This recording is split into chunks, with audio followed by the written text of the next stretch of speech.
We're live. We're live. All right.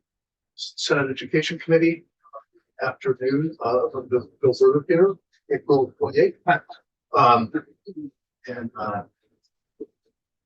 we are, as usual, jumping around a little here, one thing to another over the course of the afternoon, but starting with activating to miscellaneous changes in education law, page 931. And we had one request with regard to performance-based contract, and council, please just flag something you wanted to make sure we were aware of. I recall that the language change was to add the word additions to the areas within that. Do we have a copy of that language? Sorry. We have. Yeah. We have here on the sheet with the words addition. And so we want to let council just sort of remind us what applicant energy performance contracting works. And then we have the proposal here as well. So just to spend a few minutes and make sure that we are going into this. I still have I appreciate that intro. So John Gray with the Office of Legislative Counsel. I don't think this is going to take especially long, but just wanted to flag to you some potential effects of this change. It's not to say that it's good or bad. It's just to make you aware that it could be potentially a bigger change than you might anticipate. Just looking at it. So I'm going to pull up the existing law just to show you what that is. And I don't, I can walk through the whole of the section, but I can also just kind of explain to you what this is. Well, this is a section within your state aid for school construction chapter, which, as you know, is currently under a moratorium, but this is a particular piece related to energy performance contracting. So what is that? Let's jump to performance contract definition. It's a contract with evaluation recommendation and implementation of one or more cost-saving measures for the purpose of realizing energy and operational cost savings, where payment by the district is contingent on energy or operational cost savings results. There's a couple of defined terms that are included in there. We can jump up to them, but you can think of this simply as a contract for implementing a cost-saving measure related to energy or operational costs, and the payment of that contract is contingent on achieving those savings, or at least in some part.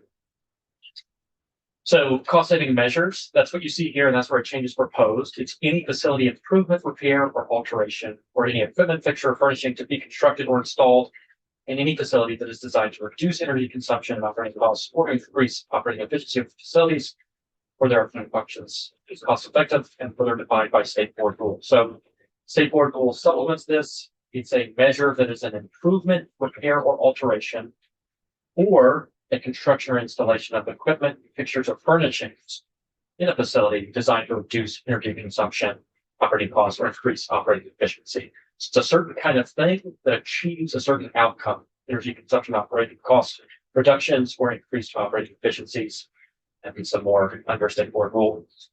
Energy and operational cost savings are what you would expect. Any expense that's estimated or decreased on a long-term basis, eliminated or decreased on a long-term basis as a result of any cost savings measure, but does not include shifting personnel costs or similar short-term cost savings. So performance contracts are a kind of contract to implement measures that are intended to save money over time. We heard about this last week. And payment is contingent on achieving certain results. Part of the way that they work is that you're essentially financing them through the savings that you go through over time. So the change before I jump to the actual text itself to say where the addition would be made, it's just worth noting that this section works a little bit differently than kind of the core school construction section, which has a dual application process with a preliminary application and a final application. This kind of goes outside and has its own individual process for authorization. So in B, we see that a district can enter into these contracts for a period not to exceed 20 years. There's some procedural hurdles that are included. So you have to send out an RFP to do this. And one of the key pieces that's required for implementing this is a financial grade audit. If you think about achieving those savings and ensuring that you're paying out that basis, you need to ensure that the determination of those savings is accurate. So this is that financial grade audit, and it would be integrated essentially into the contract that the district is pursuing. We'll see that payment can be done in different methods: installment payment, lease purchase. But the real thing I just wanted to call out is the difference between the existing program. So application for construction has the process specified here, and you can see how it's specific to energy purchase contracting. Submit a written application to the secretary that specifies the need for and purpose of the project, including details of those cost saving measures. Provide details in terms of qualifications of the person that is entering into that contract, including detailed information regarding the assistance received from Efficiency Vermont, School Energy Management Program, similar entities, detailed information on the proposed cost savings, detailed information concerning the amount and schedule of payments to be made. As you can see, all of these factors are very specific to energy performance contracts and the unique way in which they work. So the reason there's even a separate prioritization process for these kinds of projects. They aren't put on a list with all other school construction projects. It's a separate list for energy performance contracting. And then the total amount of aid shall be 20% of the approved total costs with a particular approving zone. So the reason I call that out is you can expect certain kinds of projects to flow through this avenue, right? And they wouldn't go through the traditional school construction application process. And so why that matters is if you make a change to the definition of cost savings measures, conceivably, and I don't know, just throwing out that conceivably, it could affect the incentives for districts to push a project through one route or another. That's all that I meant to say. So if you put here any facility improvement, repair, addition, or alteration, that means now that additions that would reduce energy consumption and operating costs or increase the operating efficiency could be shunted through this application process. You may be fine with that. I'm not saying that it's good or bad. I just want to call out that sometimes when you hear a request to make a language change, one check is an obvious one. Does this embrace the kinds of projects that I want captured? And does it fit within that language? I think that's the step that you guys have already taken, and you feel, as I understand it, fairly comfortable with the kinds of projects that are contemplated to meet this language fix. The second thing I want to raise is that you also should be asking the question, well, does the addition of new language allow for things to flow into this that you don't want to capture or shunt through the application process? I can't really predict what the kinds of things that might arise as a result of this, but what I would say is that under existing law, if someone is trying to do a literal addition, like a new facility to a part of the project, the only way that they can go through this process is to frame what they're doing in terms of the existing language. They need to say that the addition that they're doing is an improvement, repair, or alteration, or it is the construction or installation of equipment, fixture, or furnishing. Only if it can meet one of those conditions would it then fit. So they're kind of forced to make an argument that it fits within the scope of that language. As I understand it, the request comes from a belief that things that you would like to pursue does conceivably fit within this language, but there's some lack of clarity. And so making the language change would make it easier to get projects through that. And I see interest. Yes, So I guess I'm missing something. This came about, we talked about this in the committee a couple of weeks ago. And you have this. yeah, sure. And we were inclined just to do it, to add the word addition. And council just raised the issue, wanted to make sure that we understood that it might have implications beyond what we thought it might have been. Exactly. I just mean that it could be more expansive than you might initially think. Maybe it gets kinds of things through this application process that you would like to have. But just wanted to make you aware that maybe certain things would also start flowing through that you wouldn't expect. I'll call out reasons why maybe that risk is attenuated and you don't need to especially worry about it, but I just want you to know. So if you add the word addition, then obvious additions, which would have needed to go the route of the standard application process to have even a chance for state aid, could now have this option.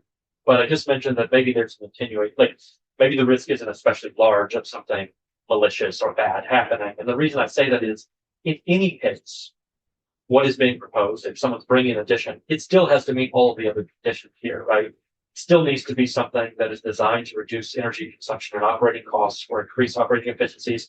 It still needs to be cashed out in terms of those cost savings that it would produce. still need the financial audit. All the things that we just spoke about would still have to occur. So I don't know how big the risk is that someone could start essentially trying to circumnavigate the standard application process to use energy performance contracting. Presumably, energy performance contracting is only available really for certain kinds of things in the first instance. And so it may be that this is not a huge deal. I just wanted you to know that it's not merely clarifying, it does expand what constitutes a cost savings measure, but that may be fine. That's really all that I have to say. I'm happy to try to answer questions. This, it's not an area where I could predict what a new facility is that would fit into this language that wouldn't otherwise fit into it, but just raising that it's not a neutral or technical change. It does have a substantive effect. Does that make sense? Thank you. So what happened right now when there's no money in the Yes. construction fund? Is this working at all? I think folks in the field could speak to this, what is currently happening. But one thing I did want to note, under existing law, if I was just reading law, I would think that nothing is happening on this front. Because if you look at the way aid works, any legislative appropriation made to fund the line item for performance contract shall not exceed 20% of the appropriation made in the same year to fund state aid for school construction under section 3448. Well, because you're not funding any school construction under section 3448, 20% of zero is zero. So I don't see how under law this would be happening, but there may be other information out there. In any event, this could be a live question with the expectation that a state program is expected to come online. I don't know about revenue sources, but given that you have a new program going effective this summer, perhaps that's some of the thinking. So, yeah, so in some ways, what you're one thing you're suggesting, again, without saying what's good bad, that this could significantly expand the scope, because right now it's like fixtures and things that now it's actually a whole addition. Again, not good or bad, but right. And they would still, the new addition would still need to be a kind of thing that can be cashed out in terms of cost savings that are designed for these purposes. I think my point about if I was making an application under the current procedure and I was trying to do something that could conceivably be called an addition, I am forced under current language to make an argument that what I'm doing is a facility improvement, basically to fit the existing language. At the point that you change away from that and add the word addition, you no longer have to make that kind of argument that it's kind of part of an existing facility and you're just making it more efficient. It could outright just be a new thing that increases the operating efficiency of facilities for their appointed function. And that would still be a policy question. Maybe you want that, right? So it's just to say that it's a difference. Okay. Eric Lafayette is here. Yeah. Going to make the initial suggestions to us. So I don't necessarily disagree with anything that he said in that process. I mean, for us, the addition aspect was a clarifying language and doing these performance upgrades. I gave the example about doing a biomass plant where they don't have space to house the equipment that we'd be placing in there. It's an addition that essentially creates energy savings that pays for the project. So it falls within the guidelines of the statute. It's more of the clarifying language of adding the additional storage that would go along with that fixture, as could still fall within the guidelines of those cost saving measures. It's not a huge incremental cost to the project. It's more along of clarifying that intent of it, where they can kind of rope more stuff in with the energy savings to make those. So I guess the question for it's kind of being raised perhaps is, could new wing with classrooms qualify? I would anticipate that we would be looking at doing stuff like that. I mean, for us, we're looking at, operational energy savings of HVAC systems. Where it's come up is when you have non-code compliant buildings on sites and the fire marshal makes you do additional upgrades at the site prior to issuing the state building permits to do the rest of the energy upgrades. A lot of times you're already in those facilities. We're working with them. We have plans to improve their energy efficiency use. And it would make more sense, to add maybe that small addition under the performance contracting statute, just to expedite it and to keep the cost down for the. And would it have to improve energy efficiency of the entire building? Oh, yes. Yep. So you could, adding the wing in and of itself wouldn't be enough, saying we're building an efficient wing. It would have to be enough to improve the energy efficiency of the entire. Absolutely, yeah. So we'd be looking at reducing the energy consumption at the school, usually around 30 to 40% is what we're shooting for when we do these energy upgrades. And go ahead. Yeah, the key language there, just to back that up, is the qualifier that is designed to reduce energy consumption. So it's not just that the addition itself would be net neutral. So it's like it's designed to reduce energy consumption and operating costs, or to increase the operating efficiency of facilities for their appointed functions. And one other thing I would toss out is that in any case, the application process requires a discretionary approval. So you would imagine, I don't know, but the secretary could have the opportunity to say, we think people are circumventing the main application process and doing strange things to shunt projects into the energy performance contract. I don't know exactly what would happen. Just saying that the approval itself is not a mandatory thing. If you have ABC, it's met the discretionary approval process. So there are some mechanisms that exist to try to, again, attenuate or mitigate the risk that we identified. Senator Williams. So if they decide to put a biomass plant in, that's going to save energy consumption. But if it's not insulated to code, it won't really save anything, right? I mean, it's going to be cheaper than fuel oil. Yeah, when we're looking at facilities, we're doing a complete analysis. So when he's talking about operational savings, a lot of times we're looking at, the VCT tile that they have on the floor that they have to wax every year.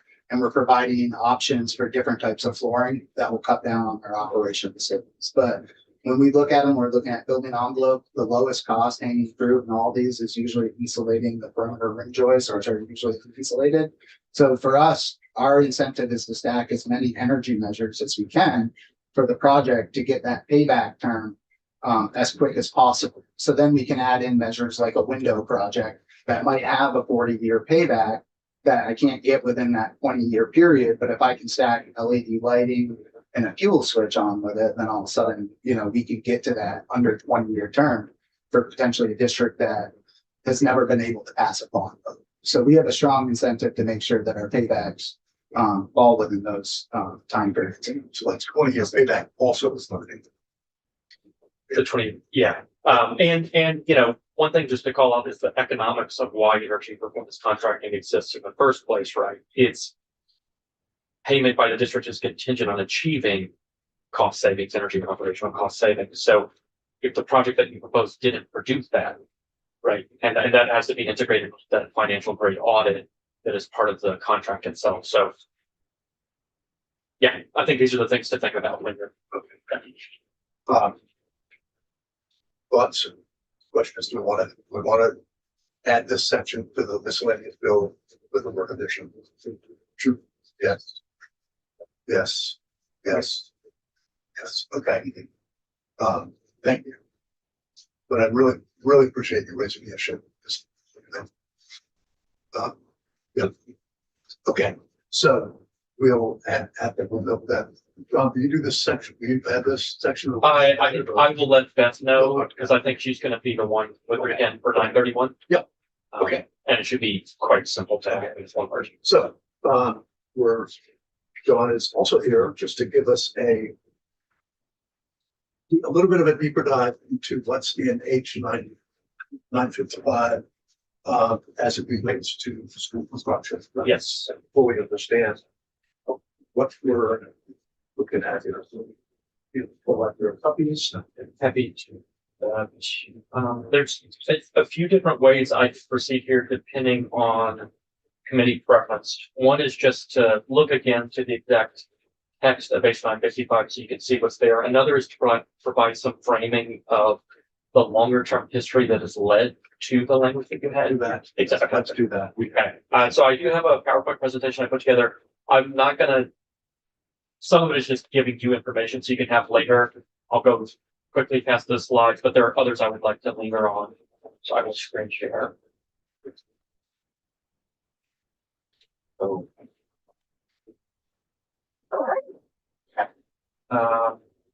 So I am gonna probably skip over these first slides. You can have them in the deck, but you're just noting the origination of the state aid program. And the thing to really know is that at origination, this was authority for the treasurer to issue bonds to assist school districts, and this flowed through your capital bill process. It divided some responsibilities between the state board and the agency of education. It awarded aid as a percentage of eligible construction costs based on the project type. Get to this later. And it granted rulemaking power to the state board. But, you know, I think one of the biggest things to note, just because of what you're going to see in H955, is that it authorized the treasurer to issue bonds to assist school districts, which, as we know today, the way that it works under the moratorium since 2007, essentially, is that school districts themselves go out to bond full cost of the project, and then their payments are factored into their education spending, which flows through their local concept tax rates. Yes. 40,000-foot question. Which committee in the state house has jurisdiction over the bond?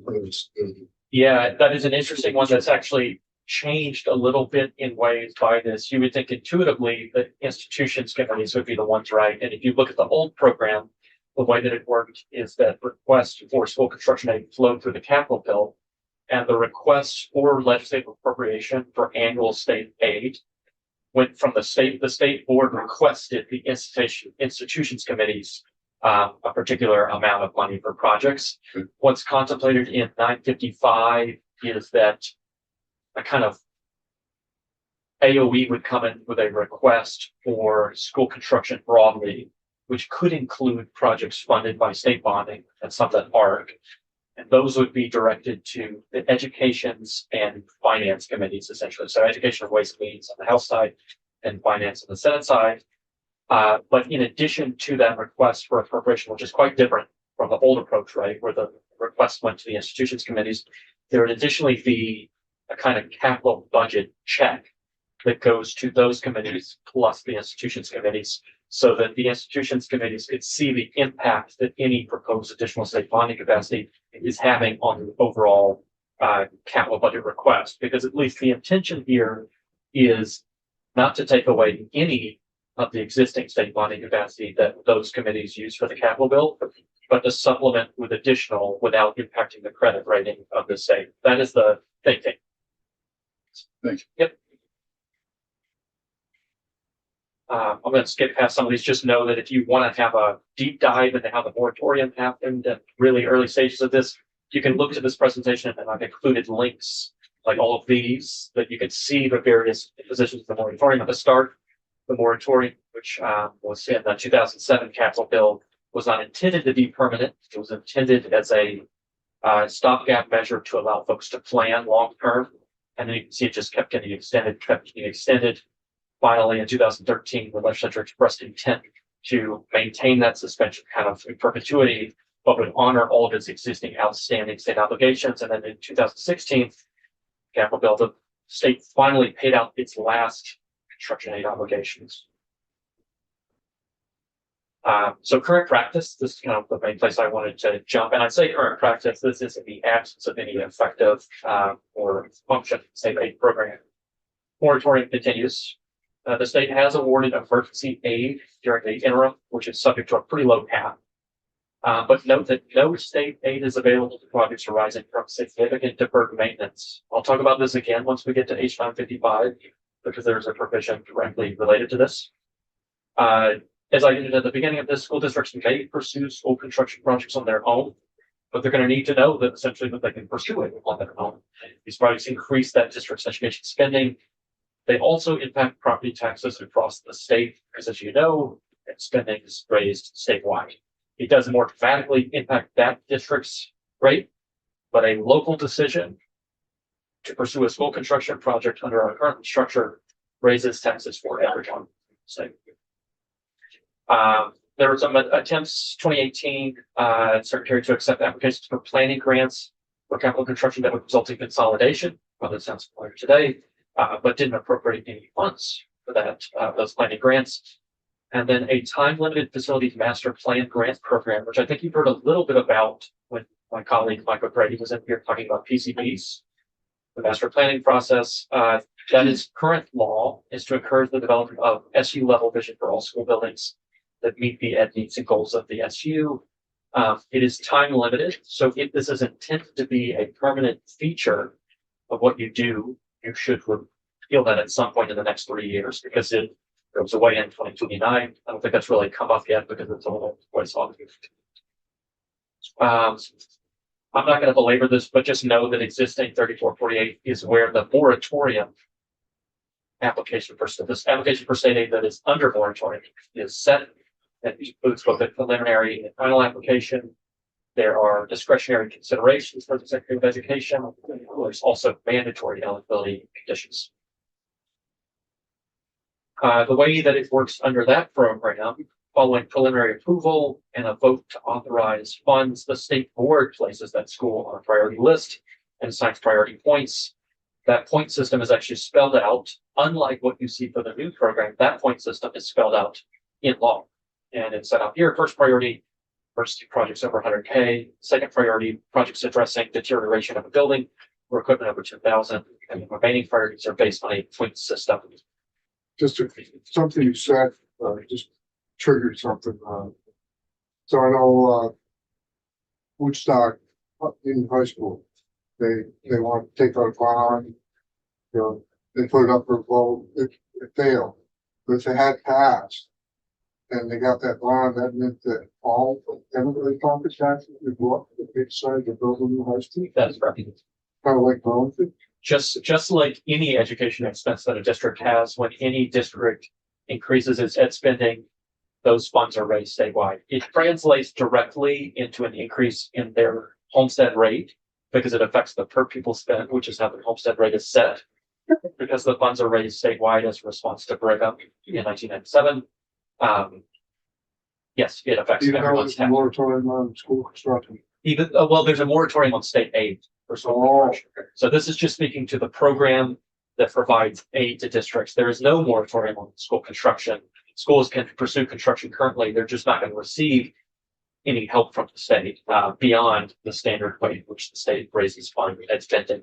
And if you're one way historically that you might have expected folks to be dramatically affected by capital expenditures is through the excess spending threshold, right? You would expect that a school construction project could have a meaningful impact on your per pupil spend, could kick you above the excess spending threshold, and then you would be subject to double taxation to any per pupil spend above that threshold. But as you'll know, currently there is an existing exclusion from the excess spending calculation for any bond payments voted prior to July 1, 2024. And in fact, proposals this year will make it an outright all-time exemption. So one of the natural ways you might have expected districts to more greatly internalize the costs of their school construction decision-making is removed because the excess spending threshold doesn't really apply in most instances to that piece. Not to say that it doesn't affect folks' decision-making, because in any event, a school district is having to weigh capital expenditures against operating expenditures in the budgets that they put out. So they're having to make the decision every year, regardless of the fact that funds are raised statewide. It's still a constraining effect for every district that pursues it. Great. Thank you, Chair. How long ago was this bill, perfect law written? Because emergency projects over 100,000 now, that's pretty easy to do nowadays. So Yeah. how So long ago was that? So this is from probably 96, I think. But in any event, this is not what you will have starting this summer. This priority system will go away. And it's If 955 passed. even without 955, and I'm going to come to that in a second. Act 73 updated this. So there is, I should be clear, when I say current law, I'm talking about the program that is effective today, Okay. but under moratorium. But in a second, I'm going to talk about Act 73, which is effective, right? It was enacted last year, and its state construction measures go effective this July 1. So you don't really need to worry about these pieces. I just wanted to show some of the ways it's changed over time. And one thing that you can see is that Act 73 responded to a quite outdated program. And in part, it makes sense that it's outdated, right? Because it's been under moratorium for 20 years. No one's really been taking steps to update it. And you can see at the bottom here, all those that are listed in the room at this point, his earlier question about the construction funding request, that was the state board to the students committees. I just going to show you, this is what's currently under moratorium, different kinds of aid awarded, most projects 30%, renewable energy, you get 75% approved, specifically related to that renewable fuel source, sorry. You can see some increased aid available to consolidation projects and CTE as well. These are just miscellaneous measures I wanted to note. Repayment as the condition of aid if you sell off a building. Be required at the end to pay back aid, essentially, subject to certain contingencies. We've talked a little bit about emergency aid. It is a fairly low cap there. And it's not even, the total project cost is not the total aid, to be 30% of that. So 30K available. A state board had rulemaking authority under that program. Appeals are available, and significantly, I want to hit this again because it is in 955. No aid is available to projects where the secretary finds that the need for the project has arisen from significant deferred maintenance. Given the age of existing school facilities portfolio, you might expect that a large amount of school construction would be prohibited by that. Yes.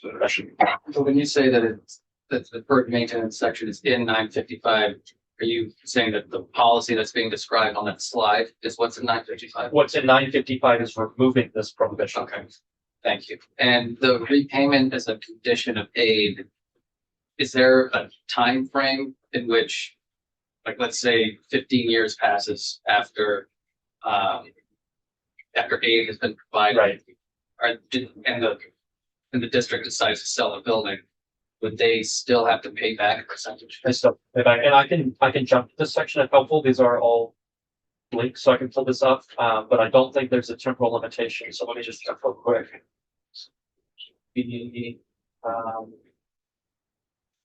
Oh, this is one where I You know, updated. John, I don't think we need to. Sure. Basically, if you got 30% aid, you have to pay back 30%. Yep, and it's subject to, you wouldn't have to pay back more than the worth of the, so if you had severe degradation, you're not being forced into a position where you're having to pay back more than something's. You pay back 30% of what you sell. Is that correct? Right, right. And I can, 30% of what you sell it for, not the 30% that you receive. As I a, think so. Is that correct? we can, just a second. Since it's historic, we don't really want to spend. And I can also talk offline if you want to hear about that. But yeah, I'm happy to clarify afterwards. I'm sorry, I don't have that just at my fingertips. Okay. So, things I wanted to flag about leading up to both Act 73 and H 955 is there has been a attempt since at least, I mean, really dated back a long time, but I just wanted to note the legislative response. In 2021, the General Assembly required a facilities assessment statewide portfolio. And then in 2023, the School Construction Aid Task Force was created to respond to that facilities assessment. They put out a great report that recommended a number of measures. And then the following year, and including things like centering on the efficient use of public funds to modernize school infrastructure in alignment with current educational needs, using eligibility, prioritization criteria, and certification to drive funding toward a state vision for projects. As you can imagine, if you develop priority criteria that direct toward what you want, it's a good way to ensure that limited state funds are only going to the kinds of projects the state would prefer constructed. So you have the facilities assessment, you have the task force.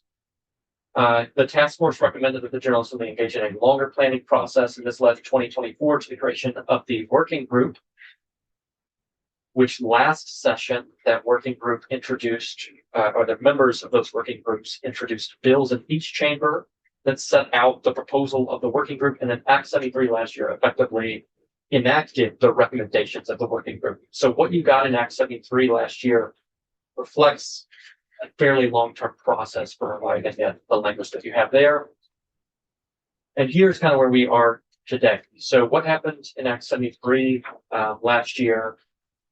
This is largely effective July 1 of this summer. There's one piece of it that is effective immediately, which is the standing up of an advisory board, which I'll come to. But Act 73 established a new state aid program in the AOE. So instead of having that divided responsibility between board and AOE, and assigned responsibility for review, rulemaking, and annual school construction funding requests to the AOE. It stood up a time-limited advisory board, and that board has already issued a report. They would sunset in 2035, I believe. Create a school construction aid special fund, which would provide aid to projects, grants for the master plan grant program, and funding for administrative costs of emergency aid. As of yet, there is no funding source for this. You may recall discussions at the end of last year to have in the future supplemental district spending, the extra portion that's raised there, kind of waterfall to this fund. Instead, that ended up being dedicated to reducing following year tax rates. So there's no revenue source for this. It built an approval process that is similar to what is in existing law, but it added some new eligibility criteria, and it tasked the agency with adopting rules to establish new priority points, which is to get at that outdated first, second, third priority, including those 100K figures that seem outdated. And importantly, the form that the aid was going to take under this program is quite different from the old program, right, which was routed through the capital bill and had state bonding. This would award aid in the form of a debt service subsidy at a base amount of 20% of eligible costs, with up to an additional 20% award available in the form of bonus instruments. Put simply, what that means is school districts would go out to bond for the total cost, and then the state would provide annual aid in the form of a percentage of their annual debt service costs. And it could be anywhere from 20 to 40%. Any kind of project that was approved under the program and awarded aid would receive at least 20%. And the bonus incentives, which are additional kinds of aid, so maybe you get 5% more in aid for pursuing a project that results in consolidation. We don't know. The bonus incentives are being built out in rulemaking. You could get up to an additional 20% in those bonus incentives. So you get a base 20%, and then if the state essentially liked the kind of project that you're doing, meaning that it met the standards for the bonus incentives in rulemaking, you could get additional aid. That is Act 73 put very simply, the school construction measures. So the agency is doing rulemaking. Yes. And there's also a piece of H95 that supplements the rulemaking, but does not replace it because there is already a grant of rulemaking authority to the AOE. And one thing to note on that front is that because there are existing rules for the current program, which they may be able to leverage essentially because there might be able to define terms that are useful. The state board's existing rules in Act 73 are transferred this summer to the AOE. And then the rulemaking grant they have is basically to update that rule set. So they wouldn't be beginning from a blank slate, although it might be that substantial changes are required to meet what is set out in Act 73 and potentially the measures in H955. So here is what is in H955. And the first bullet is really the thing to understand. Like if you take away nothing else, just recall this first bullet. And the thing to contrast this first bullet against is the final bullet in the preceding slide.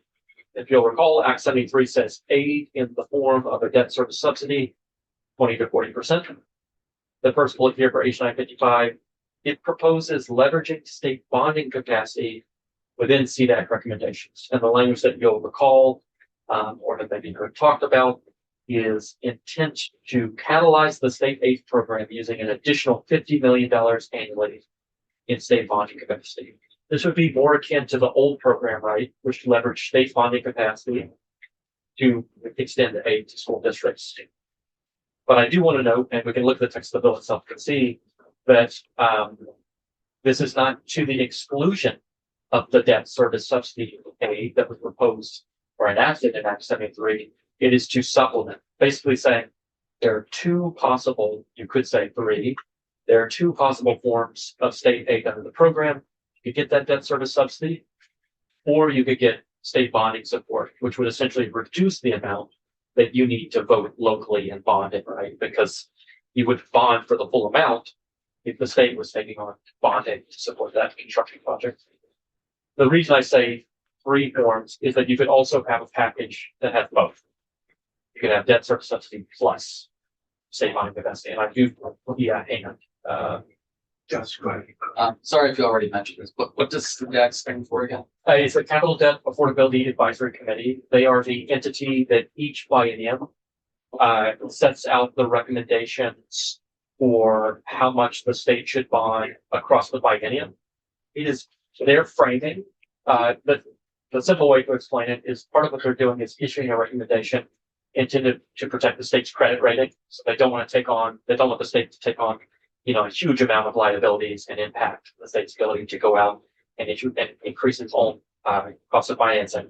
So they issue a recommendation, and basically each biennium, the institutions committees operate within the box that they provide. So for the current biennium, there's 50 million annually for a total of 100 million across the biennium.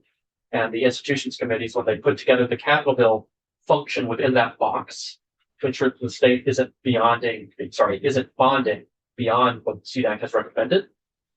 And so the idea here is the House committees heard testimony that potentially the CDAC recommendation is, I guess put simply, relatively conservative, and there might be additional state bonding capacity available that wouldn't hurt the state's credit rating. So the idea is that if there happens to be this amount, and to be clear, the intent was not to, as you'll see in a later section, not to violate what CDAC recommends. I don't think that the state has yet violated it. In fact, diverging from a CDAC recommendation is a potential no-no, sort of a bad look. So the intent here is to talk with CDAC and see if the recommendation you get could reflect additional bonding capacity without hurting the state's credit rating. Take that additional piece and apply it to the state aid program. Does that make sense? Yes. Thank you. So what's APBH after P724? As passed by House. Okay. Yep. Want it all to fit on one line? I think I did this last year. Someone asked A&R and I was like, I don't know what you're talking about. A lucky one for me today. Okay, so just remember that first bullet if you remember nothing else. Leverage state bonding capacity within those CDAC recommendations. Other pieces, authorizing staffing to the school construction division, but note that those positions aren't funded in the budget. We can come back and request those in FY28. Significantly, it's just a small thing here, but direct specific rulemaking, this to the chair's point, to facilitate the goals of the bill. AOE already has authority for rulemaking, or will have this summer from Act 73. They're going to receive that state board transfer of rules. But one thing you can do is that when the state, when you guys grant rulemaking authority, you can cabin that discretion, right, and say, we want you to act within these parameters.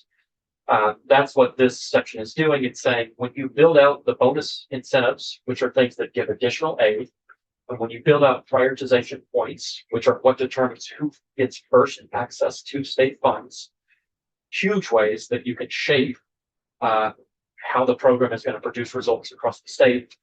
This gives some guidance as to what AOE should do in those areas. And basically what it does is give a call out to the goal of the act. It says, do rulemaking on these two fronts to encourage the consolidation of school governance structures and improve educational access for public school students. It also tasks the advisory board by identifying opportunities for school construction. So there would be a report coming back at the end of this year, where basically the advisory board, which is that new entity stood up in Act 73 last year to support the AOE in implementing the program, they would come back and say, we took a look across the state and think that you could have kind of regional approaches across the state, identify opportunities for school construction, give a siting study for each of those. Where would they be? How much would it cost? What other factors are relevant to if there was appetite to pursue school construction in those areas? And then lastly, consider them together, because it might be that certain projects are not compatible with others. So consider different statewide configurations if there was an effort to pursue, say, multiple projects of this kind. So you would get a report back. It's not mandating that any particular process happens. It's just saying, gathering information on potential opportunities for school construction. Senator Sheffield, quick question, which section of the bill is the duties of the advisory board in? So you can look to existing law, and I want to say it's either 3442 or 3443. And I can, once I finish the slide, I'm happy to pull that up. There is a small piece of H 955 that touches the section. So when we go through 955, I can call it out at that point. but you won't see the full of their responsibilities there. But you can think of them as almost duplicate of what the AOE's responsibilities are, except that it says advise the AOE on these things, and it includes, importantly, advising on rulemaking. Thank you. And just a quick follow-up. Is there language for this board regarding making sure that they get input from every single school? Because I don't know how, I mean, there's a lot of schools and I don't know how they're going to necessarily find out what opportunities exist in every single corner of the state. It's a big lift. I just want to make sure that they're able to. There is nothing in the report to require them. The via the superintendents. Go through that, at least through that hierarchy.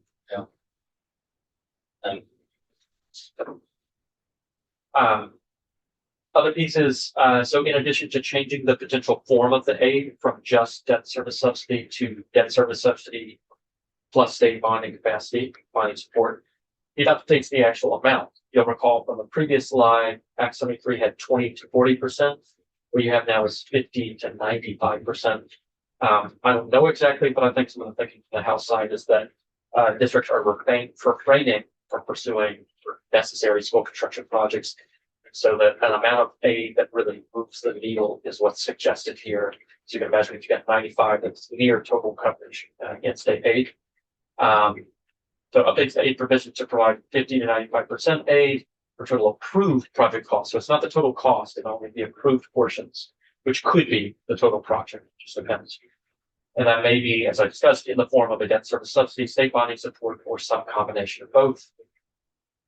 It additionally establishes eligibility for 100% aid to cover legacy construction debt. That is school construction debt for a district that exists as of the end of last year, December 31st, 2025. But importantly, there's no revenue source identified for them. So while they would be eligible for it, there's no money to do it. We're just very similar to 50, 95% aid until you actually have something with state bonding front or some alternative revenue source. Neither of these are essentially operational, right? They set up a program, there's no money there. Look, all of those provisions speak to what is coming July 1 of this summer, absent other changes. The next pieces relate to the future if contingencies are met for the rollout of the foundation point.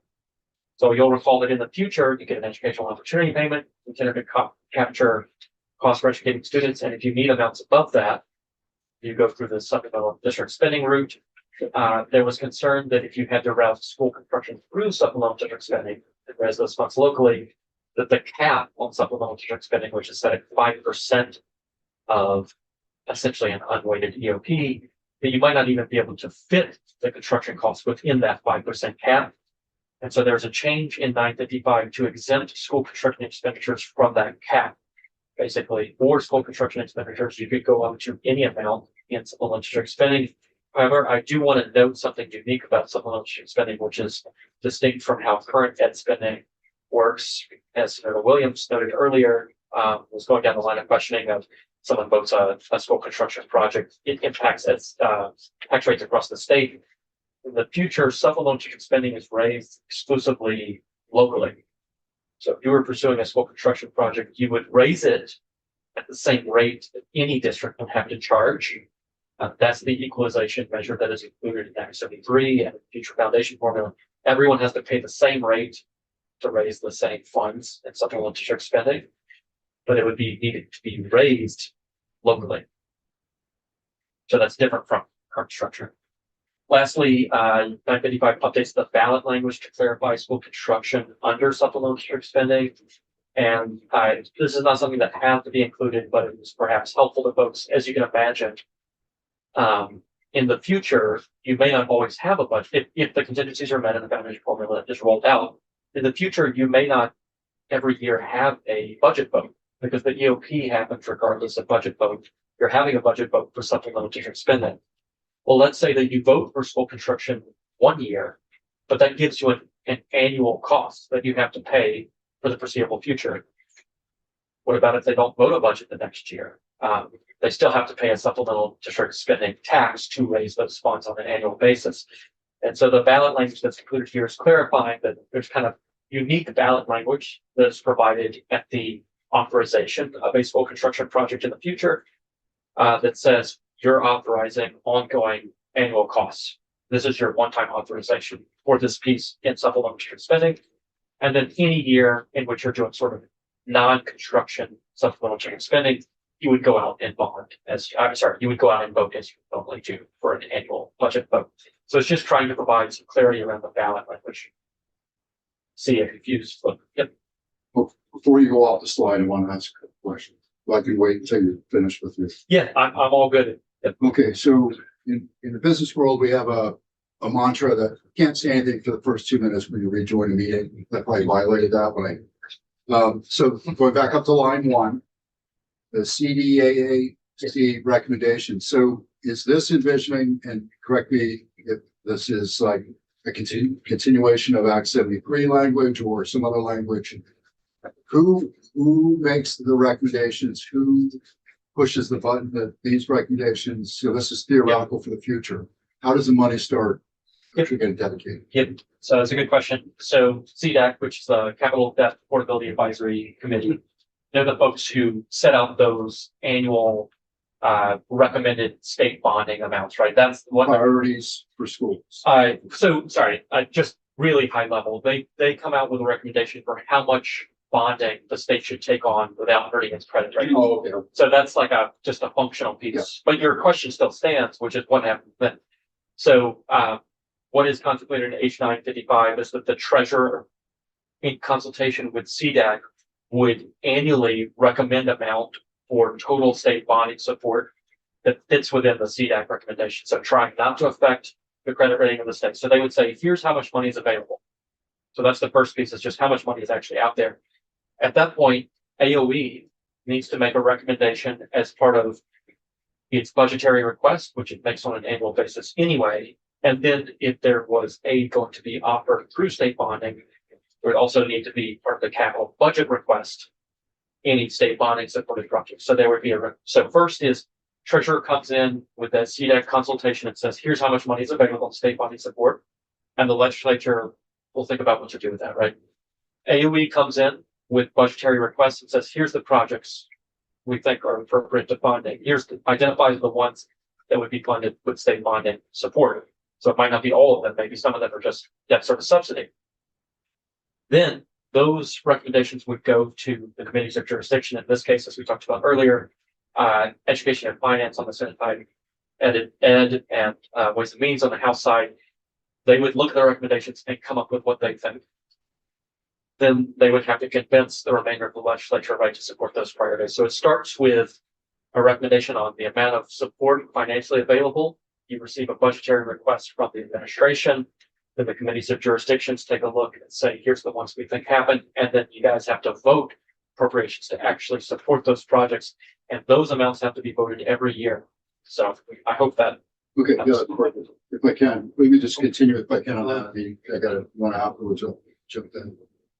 So Newton's first law of physics: an object in motion tends to remain in motion unless acted on. Object static remains static, or words to that effect.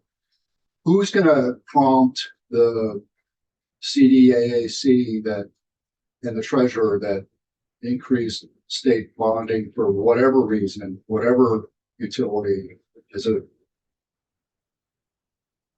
benefit to the state?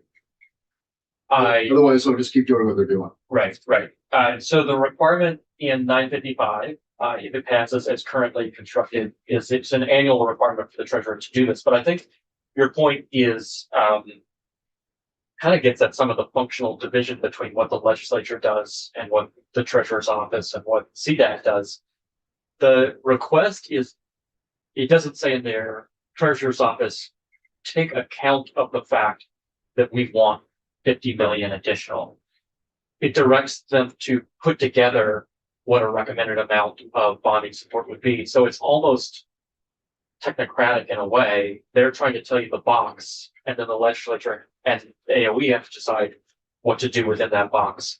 If you wanted something that is more along the lines of, we're making a request to you, we want extra dollars, I think that would be different. What is an H955? And I would also just point out, in some ways, it's not, especially for me to say, but you're meant to receive a recommendation from CDAC and folks with expertise in these areas as to what should be done, rather than dictating to them what should be done, right? So I think that's the needle that is trying to be threaded in H 955. That's why in the intent section, you see language that's more specific and says, we want to leverage an additional 50 mil, but the actual substantive section does not say 50 million additional in state bonding capacity is available. Instead, it says Treasurer's Office in consultation with CDAC tell us what can be done.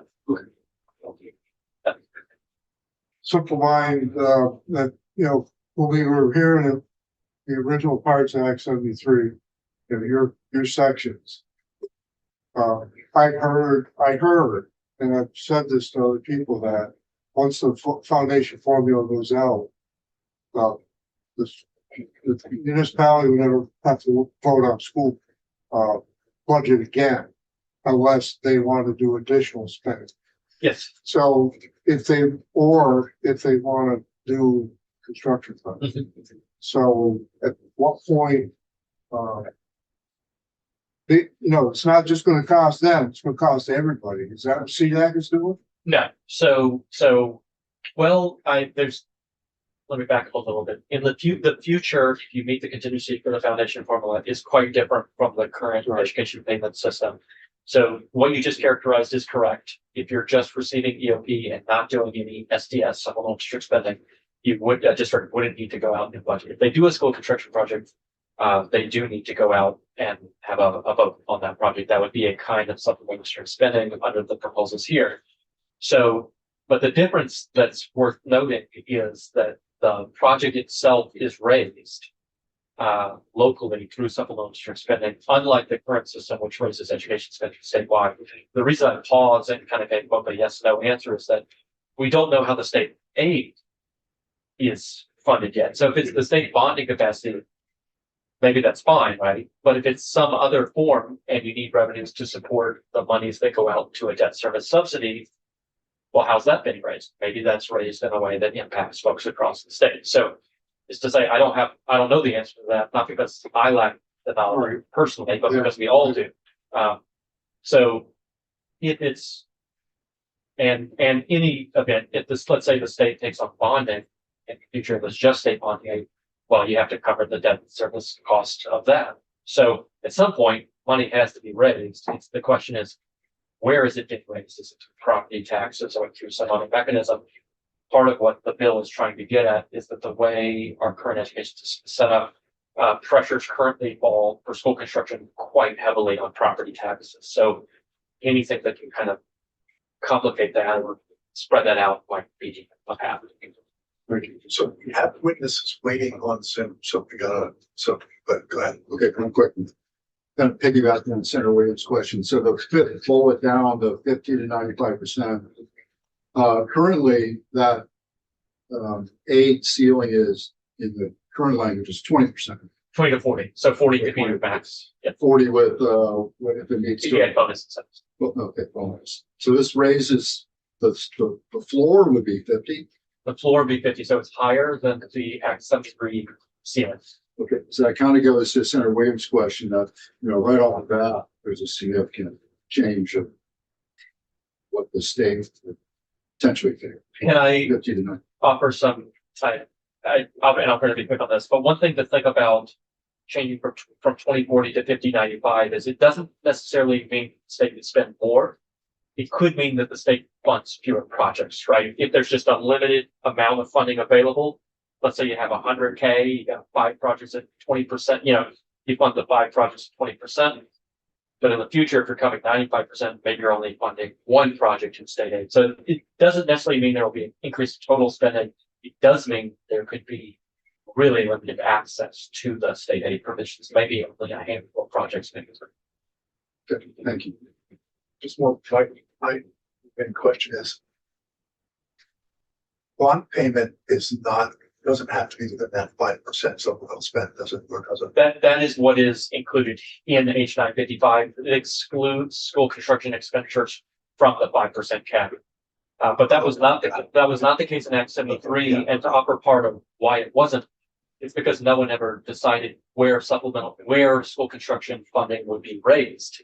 And I think I know this during my walkthrough, but it is implicit in the decision to exempt school construction expenditures from the cap, that they will now be raised through supplemental district spending, and that doesn't necessarily have to be the case, but that's what's here. Yes, So you typically spend a lot of time in finance, is that correct? Okay. So were there conversations about where that funding would come from? That the real school construction excess funding above the 5%, et cetera? I would say that the decision that school construction expenditures would be funded through supplemental district spending was not a heavily debated topic. And that's why I say that implicit in, and I flagged for them that excluding from the cap means embracing the idea that you're raising school construction through supplemental district funding, supplemental district funding. So, I guess I would throw out that, I think part of the thinking on a lot of these fronts is you can see every time I say there's no revenue source, there's a long game here is thinking like, oh, there's time to figure out this and that. So this may be something that changes. well, it's this bill as it came from the House anticipates bonding. Yes. Yes. Okay. But the vote is, yes. Yeah. And that's really everything I have.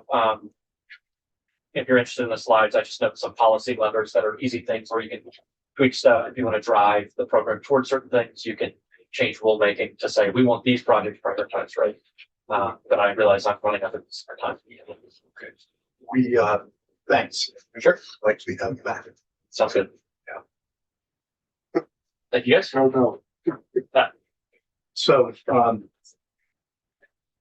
switching gears to H 930, an act related to addressing and preventing chronic absenteeism.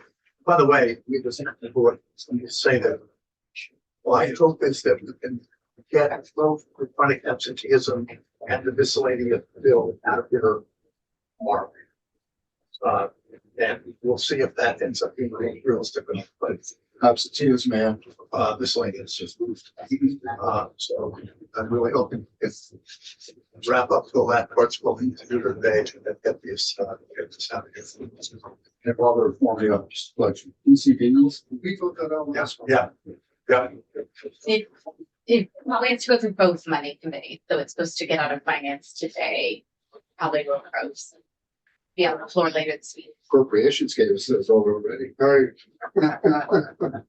Like 0, Yeah. 0, 7, I don't really know, but Okay.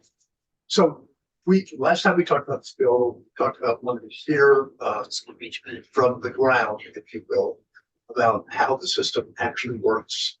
The way that it is, there's, I think forecast testimony. It's not punitive in intent, not punitive in implementation for instance, advocates. And so I, because believe it or not, I know her, Erica Marthers, just state attorney from Bennington County, who's been involved in this, as all state attorneys have been. I think Erica's been especially involved, to just come in and talk to us about the way it actually works on the ground and what they actually do to help try to get kids into school who are absent. So, Erica, I think I'll just turn the floor over to you and let you just talk about, you might talk about this a little bit, well, a couple of days ago, just, how it actually works and how you implement it and some of the things you've been involved in.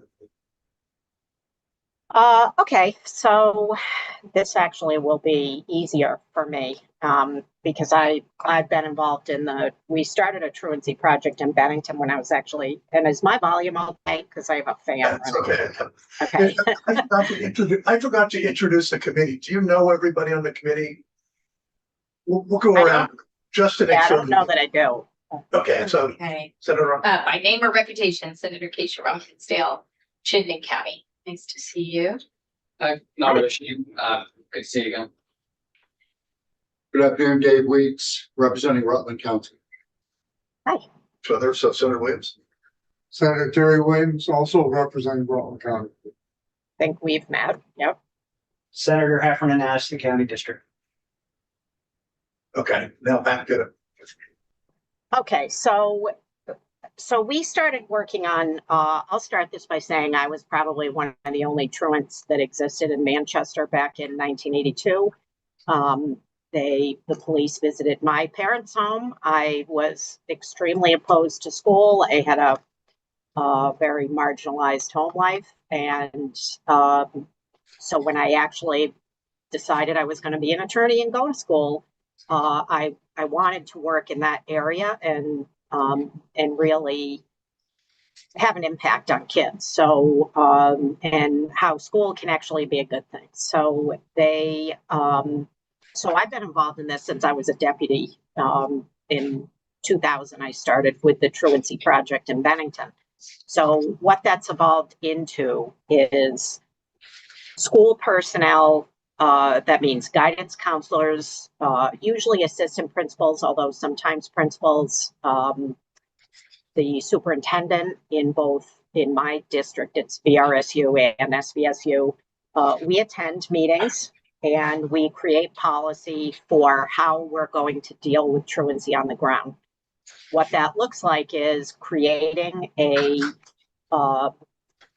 best practices situation that can work within whatever the statutory construct is. So in this case, we have 20 days is when truancy petition, we should start looking at that. We're typically very involved prior to that, not necessarily my office, but we work closely with the same students and situations are being discussed in our group meetings. So it might be that these guidance counselor is noticing something happening in that student's life, that maybe their living situation has changed. Maybe a parent has lost their job, they've lost their license, whatever it is. Maybe they're just middle schoolers and now they've decided they don't want to go to school and they're at a size and attitude that they can't be dragged to school. So, the whole process that we're involved in is trying to connect the students to the most appropriate resources or program. We use CRJ quite a bit. Bennington has a great CRJ program. Maybe it's just getting the student alarm clock. Maybe it's there was some significant changes by the school board in Bennington, and I believe it was 2018, maybe 2019, where they stopped busing from one of the major housing developments in Bennington because they thought it was close enough so that they could walk. It was 1.5 miles. Well, that's ridiculous to think that someone with, 4 kids, only 2 of which are school age, are going to walk 1.5 miles in the morning with all 4 of their children to get the 2 to school. So those are the kinds of hurdles that come up. And that's what our policy hopes to address. If it gets passed, say I typically get the paperwork within about 15 days, 15 absences is when I start becoming involved with the SVSU has, and actually VRSU are using, they're not hiring truancy officers. It's actually pretty frustrating. A lot of the schools are saying we just don't have the money for this, so we can't have a truancy officer. For a while, I was just taking truancy paperwork directly from school personnel, the vice principal, the guidance counselor. That became a significant problem because I was really just getting documents saying this kid's not coming to school. And then we'd look into it a little more. Well, like what a truancy officer would do, might actually visit the home and find out, hey, they're not living there anymore, or custody of this, youth has changed and now they're under the guardianship of a grandparent in another state. So I really pushed the 2 supervisory unions to have someone with the actual title of truancy officer in BRSU, they use the hazing bullying officer, who is a retired state police officer. So he's done truancy cases before. He knows what to do. It's not really the case. This is one of those, if we had it really is like a pre-charge situation where I have the officer visit the home, talk to the family, try to get some real information about why this youth is not going to school. Sometimes they may be bullied. Sometimes, they have to stay. I've had a number of middle school age kids lately that are not going to school because they're concerned their parent is going to overdose while they're at school. And they have younger siblings that they're worried about taking care of. So those are the kinds of cases where we're just trying to connect DCF, different counseling programs, the guidance council. We're trying to connect everyone. The unaccompanied youth, there's a huge population of unaccompanied youth. When I say huge, there's 20 or 25 students at the high school that literally do not know where they're sleeping every night. They are unhoused. They need clothes. They get food vouchers from the program at the high school. Those kids, it's not about punishing them or penalizing them, and it literally has nothing to do with punishing, particularly the students. They usually have quite a few other things going on. When you're not sure where you're sleeping that night, the last thing on your mind is school. What I would say, though, and why this is so important, and there is a direct connection, the kids that are becoming involved in other issues like delinquencies or criminal behavior, or those are the kids that aren't going to school. It's also the kid, and not because they're bad kids, because they're not going to school. It's because they're not playing from the same playing field as all of the other youth their age. School is where a lot of kids are accessing services. They're accessing food. I speak with teachers at the elementary school quite frequently in Pownell, where they're telling me that the kid gets to school and they're essentially in filthy clothes and they haven't had anything to eat, and the teachers are helping with that. And then of course they're putting the student on the bus to go home at the end of the day, which I don't know how they do that. It's one thing to be me and do this in court, but to be living that reality every day as a teacher, I can't imagine how difficult that is. But we try our best to sort out what the issue is, why the youth is having a difficult time getting. Is it that they're not getting to school? Is it they have the IEPs or 804s that they're supposed to be getting services and they're not? Those are the issues that we're trying to address. There are cases where it is extremely helpful to, I can count them on one hand, the number of parents over the last 20 years that I've been the state's attorney coming up on 20 years. And in that 20 years, probably prosecuted 5 individual parents in criminal court for not just not getting their child to school. It's really more than that. It's obstructionist in a very harmful way to the youth.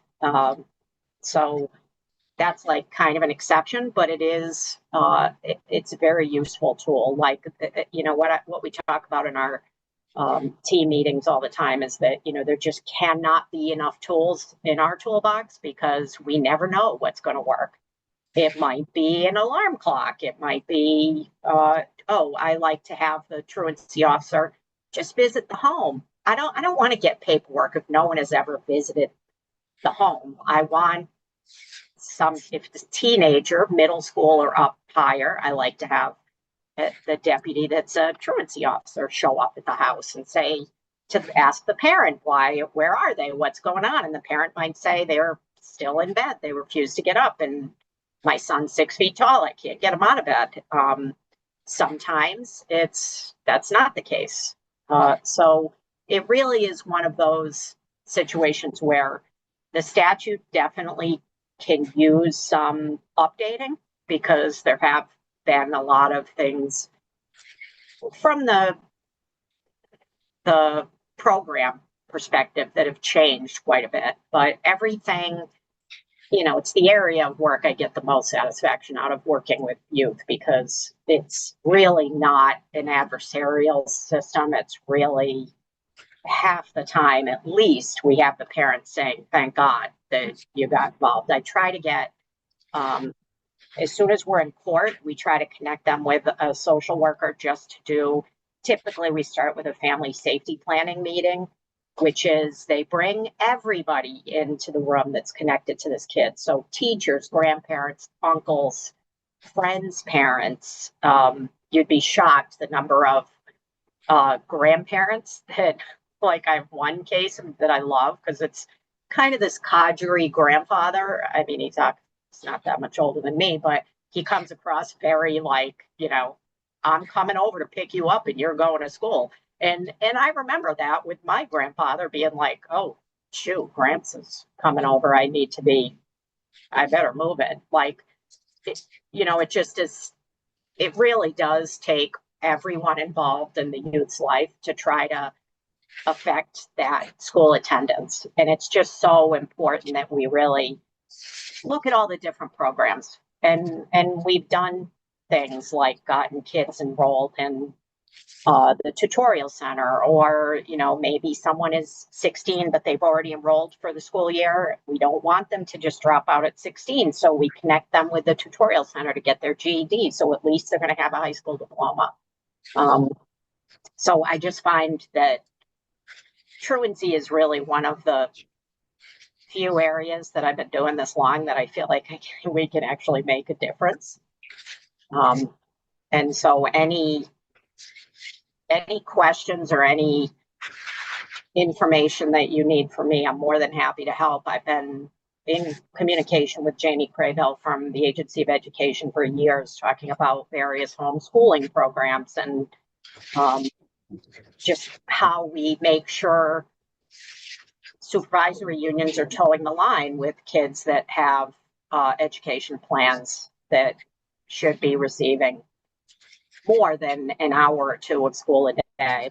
So I spend a lot of time on the education piece of my job. So one question I'll start off with, Erica, is have you been following the bill at all, following the progress of the bill? Yeah. And yes. Do you have any suggestions from at least the last version you read? Are you in favor of the bill as written? Do you look at it? The last version I received from Daphne was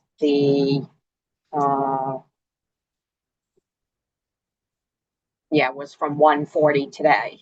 And I mean, that looked good.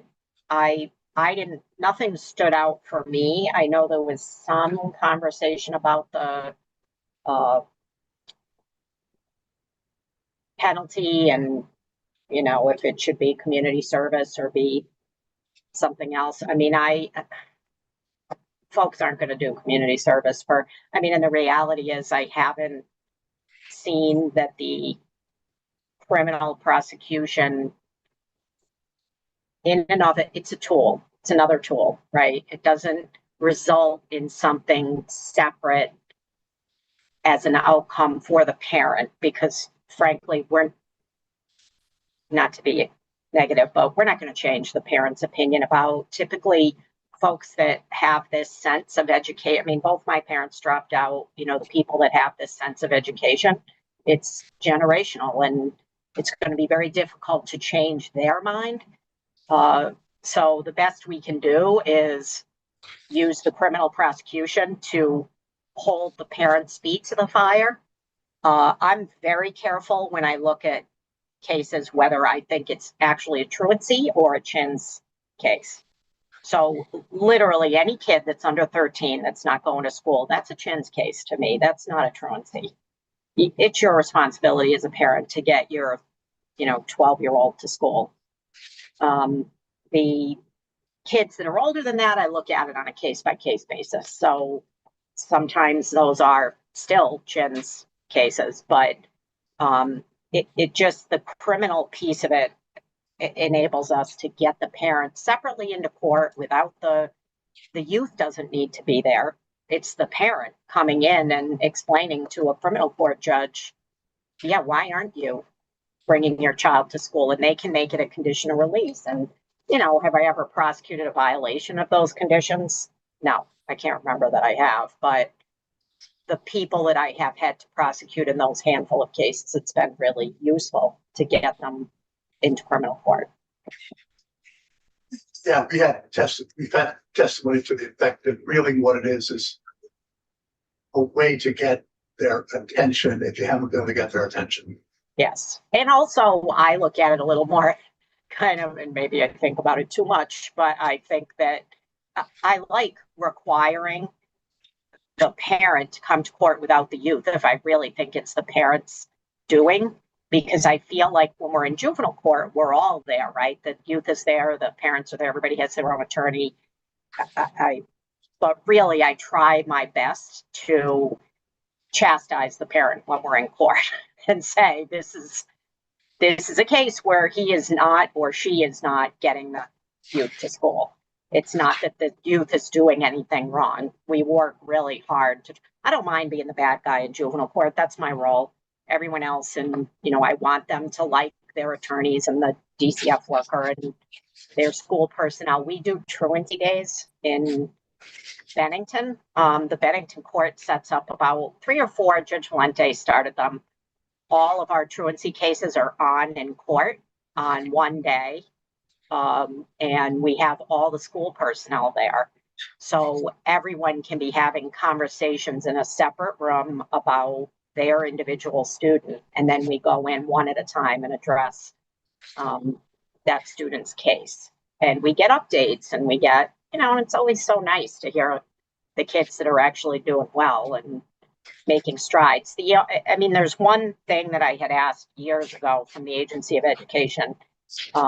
There's supposed to be a ticket, like a civil ticket. So years ago, I had asked, hey, do you have this ticket book? I'd like to give it to our truancy officer to write a ticket. And it's treated like a traffic ticket. And then I don't have to bring them into court. Just one more thing to kind of hold the parents' feet to the fire and make them accountable. And there's just no ticket book that exists. So the statute's there, but it's not. So that'll be maybe something for another day, but I just think that would be a more streamlined approach. Senator Weeks, do you have a question? I do. So, forward to Chair Baumgart's question, Erica, I think you're a good person to answer the question about 2 specific sections that are in the bill as drafted and came to us from the House.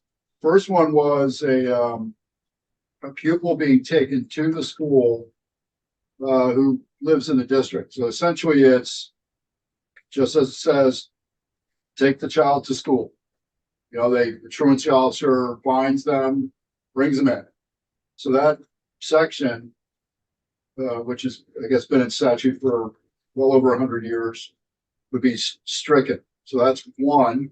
You can comment on that. And the other is there's a section that's repealed, which is the penalty for the truancy officer for failing to retrieve the students absent from the school. And I'm wondering if you just comment on that, because we don't live in this space so much. You do, and your input would be helpful.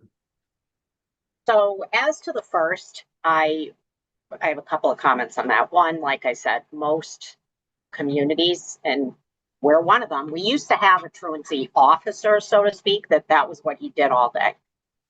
The funding's just not there for that anymore within the sheriff's department and within the school budget. So we've, again, been thinking outside the box. And the SVSU, we're using a contract deputy the school has contracted with the sheriff's department and, you know, it can be anybody in BRSU. It's a retired state police officer. They're never going to go, you know, so if you have a kid that's not going to school, they're never going to take a child forcibly and bring them to school. So they're not going to deliver them to school.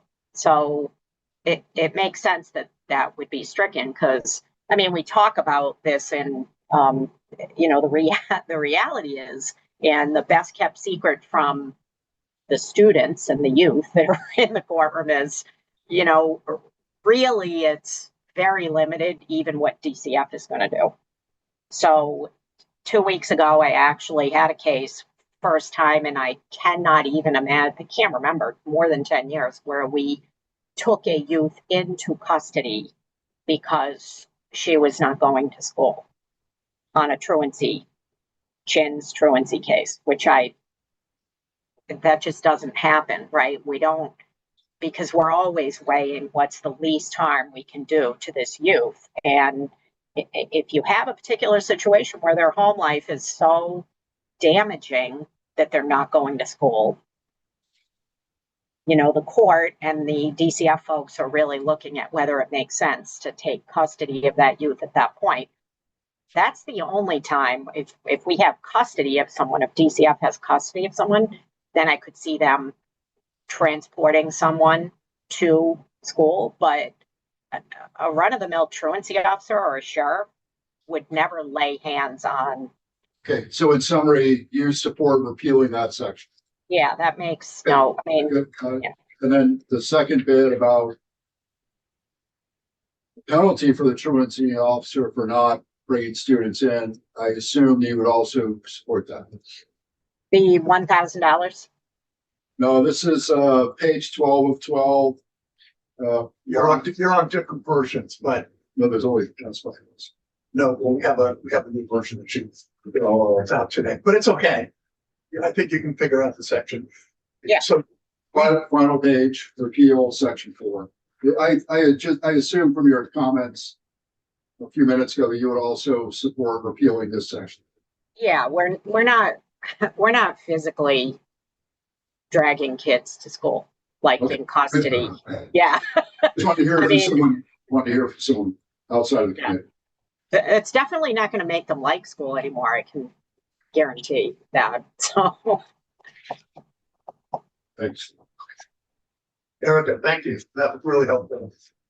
yeah. So any other questions, feel free to email me or whatever. Okay. Happy to help. Yeah, thanks. Yep. I'll Bye. talk. Okay. By the way, you're welcome to stay on if you want to listen. Yep. Next we have Courtney O'Brien.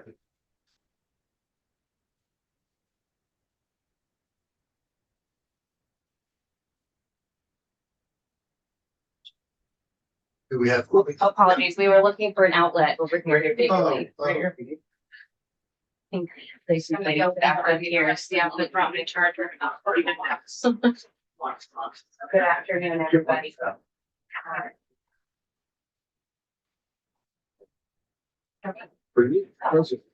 Yeah. Don't have an extra one, but. Well, it's also posted, right? Yeah. Okay. As long as I understand. Want me to pass that in the information? Sure. Sad. No, good. Thanks.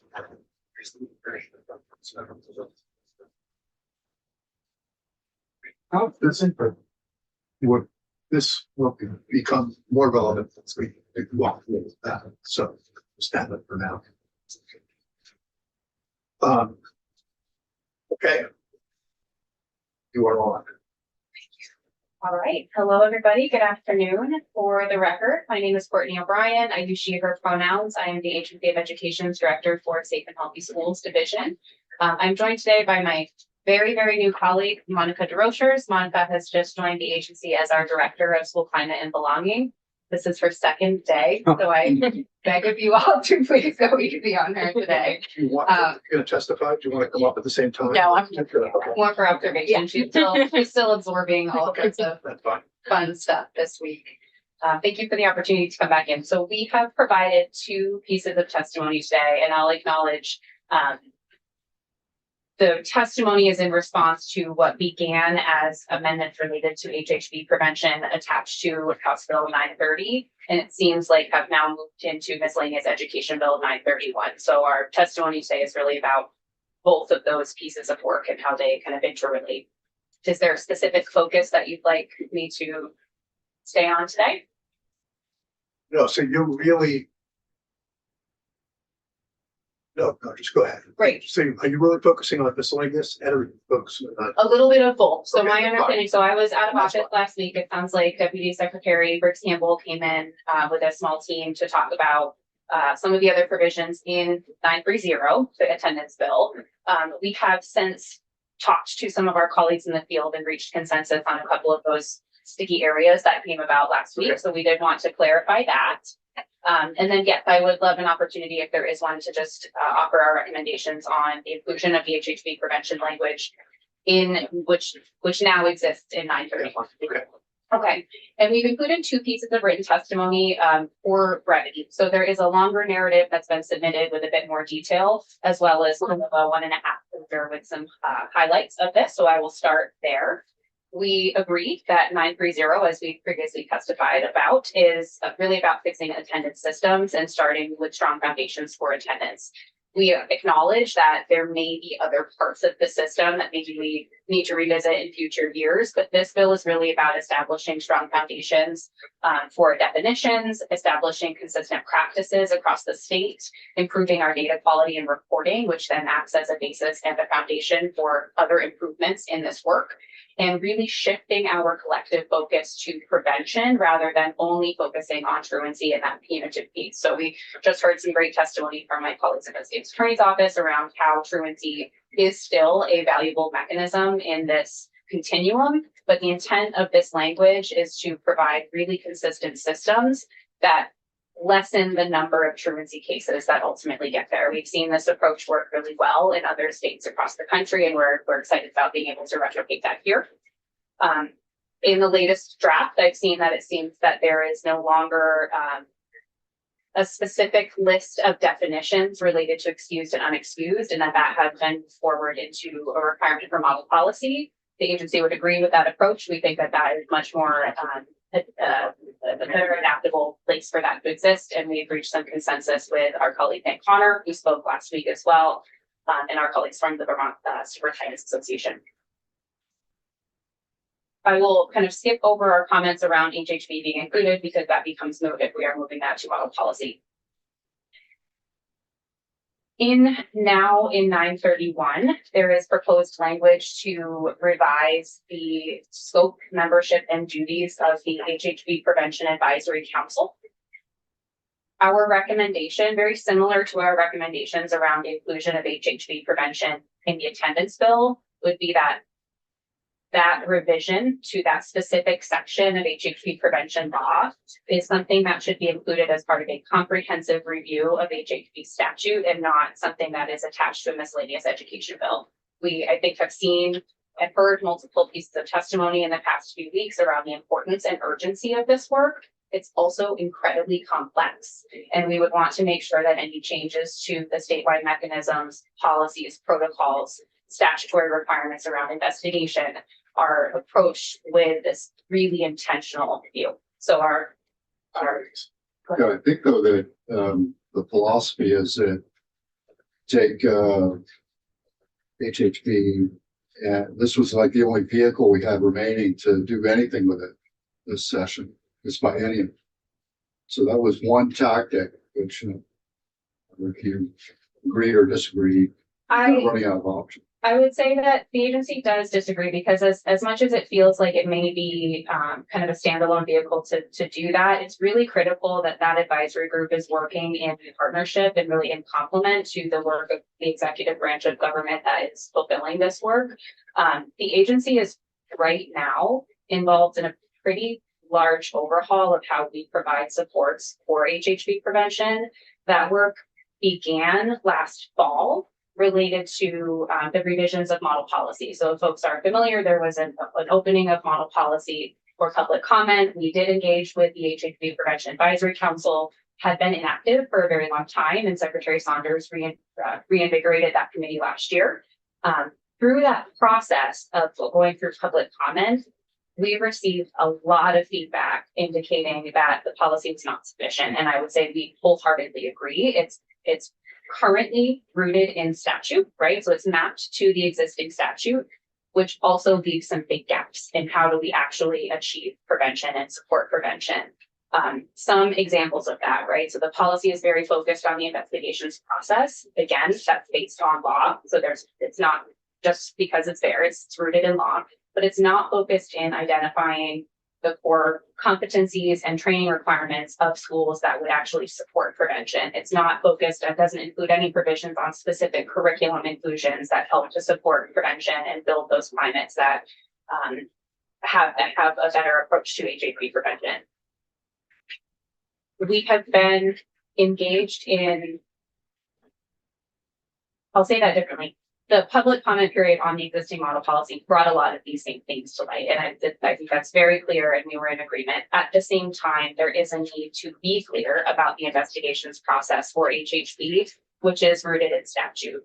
Our approach right now is to have two complementary model policies. Investigation and response is a subset of prevention, right? So we have that, we're pretty clear on that. What we're building now is a model state policy for what this prevention look like otherwise, and it would be those content areas that I was just describing. Annual training requirements for educators, curriculum requirement, age-appropriate curriculum requirements, and trauma-informed instructional practices for schools, improved data practices. I know we had some discussion recently around how we are collecting information about the relationship between attendance and bullying or HHB. That's really better suited for the HHB statute so that we can create a system where we are really meaningfully collecting data around HHB reports, time lost, impact on students, the types of services and interventions that schools are using, whether or not they're effective.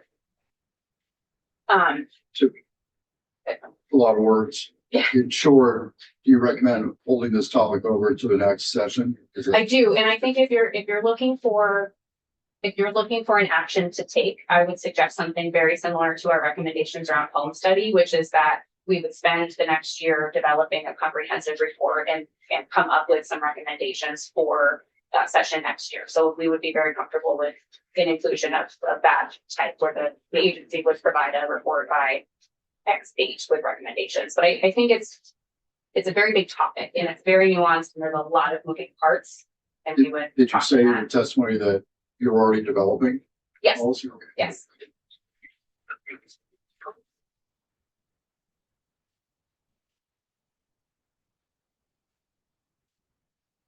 Are there any other specific questions around that? No. So, Okay. I believe that's it. okay. So your real recommendation, your testimony today is, that's your real recommendation is to include HHB. Yes, that would be our recommendation. And also just to validate that we had some question about some of the things that were shared in testimony last week. We've reached some consensus with PSA and with our colleague Nick Connor, who testified last week as well around some of those sections. We noted that the most recent version now has the provision for a 3-year review of policy. We would be in agreement with that over an annual review. The one thing I will note is I see, which I'm not prepared to speak on with length today, but we did see that provisions around home study hearings have been added back in, and I'll reflect back on what I believe was Deputy Secretary's testimony last week, that this would not be our recommendation to include that as part of this bill. I don't remember why. Capacity concerns. So it was removed for reasons related to capacity concerns in the past. Again, Jill would probably have the best specifics around that now. Capacity for you to for the agency, yes, to actually meaningfully engage in that work. Thank you. Thank you. Thanks. So I think we're going next to Wendy Woodruff. She is joining us Oh, okay. presently. All right. I'll be there. Great.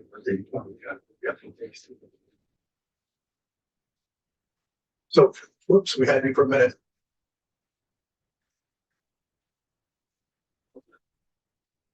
There, you're back. Sorry, my Teams to Zoom transition wasn't smooth. I apologize. All right, well, we've got you now. Great. So for the record, you are, I'm Lindy Boudreau. I'm the Adolescent Services Director at DCF Family Services. So I am going to try to share my screen.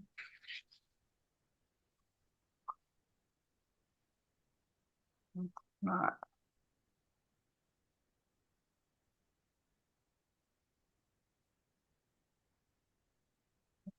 Can folks see this? yes. Okay. Okay, so as I said, I'm Lindy Boudreau. I'm the Adolescent Services Director at DCF Family Services Division. I want to thank the committee for inviting us to speak this afternoon. I do just want to say that I understand there's a new bill. I just received it about 45 minutes ago in a meeting, so I haven't had the chance to read the new additions, but I understand from Hannah, who's in the room, looks like for the most part the department is in support of the additions, but the response that we prepared is based on the prior version. So I just wanted to explain a little bit for the committee the ways that DCF becomes involved with youth and families who are experiencing issues with school attendance. So there's two avenues that the department has to respond to concerns. The first is educational neglect. So a report for educational neglect is considered for acceptance in terms it's been alleged that a parent or the person responsible for the child knowingly fails to enroll the child in school or provide educational opportunities for the youth. And this is in accordance with Title 16, subsection 1121. So this is what we would call a front-end response, an investigative response. And that is because we're looking at the parents or the caretaker's action or inaction to ensure that the child regularly attends school. Per our policy, we consider educational neglect to be considered for children who are at the age of 6 and through the completion of the 6th grade. And so that's how we, per policy, kind of differentiate between which staff response is going to respond to the concerns and what kind of supports are going to be provided, and potential court involvement should we get to that point is going to be enacted. Okay, with the question. I think the concern about home study and homeschool is twofold. And one piece would be the curricular requirements or some, evidence of learning. But I think the most urgent question would be, is there neglect happening for this child? Are they getting no education at all? Are they being taken out of school because the parent doesn't want to deal with questions or about their parenting? And do you all only look at cases of educational neglect as it relates to enrollment in a approved school, or do you investigate homeschool education neglect? Well, so what we would open a case for is if the parent didn't have a plan. So no, we're not going to be reviewing, or we wouldn't be investigating to see if the educational plan that the parent has been approved to provide through the AOE is appropriate. That does not fall under our purview, our statutory authority related to. Should it, if they're failing to have a school, a school experience of any kind, isn't that educational neglect and something you should get involved in? When this topic came up previously, there was extensive testimony provided, and I want to say two years ago, related to this very topic when AOE was looking at making modifications to the home study plans. And so I know at that point, our deputy commissioner and our child safety manager had provided testimony regarding that. And our position, again, it's not our job. It's not, DCF is not the place to determine whether or not academically what is being provided is appropriate. it's our position that that's something that should sit with education. It's not for us to say, it's not abuse or neglect to say that they're not getting a plan. If they have a plan and they're not following through with that, and somebody were to call in to say, I know that they're not following, like they have this plan through the AOE, but they're not doing it, that is potentially a different response from our system. But to whether or not educationally that experience is appropriate is not something that falls under our purview. Does that answer the question? I just feel like nobody's really answering the question, but that's Well, okay. and- I mean, I don't know what else. I'm not gonna Yeah, belabor it right now. I will say, I think. I'm worried about actual people- neglect. I know so- you are, I know you are. I think we just haven't taxed that. Right. But it's an issue. Yeah. I know it's an issue. Well, Okay. again, like I said, I feel like if the child is not engaging or the parent is not enforcing or following through with an educational plan, they can certainly call that in, and that would be something that we could potentially look at through this statute. But again, there's other, I know there was a question related to whether or not the plan was appropriate, and that falls outside of our purview. But for me, that's the distinction. Yeah.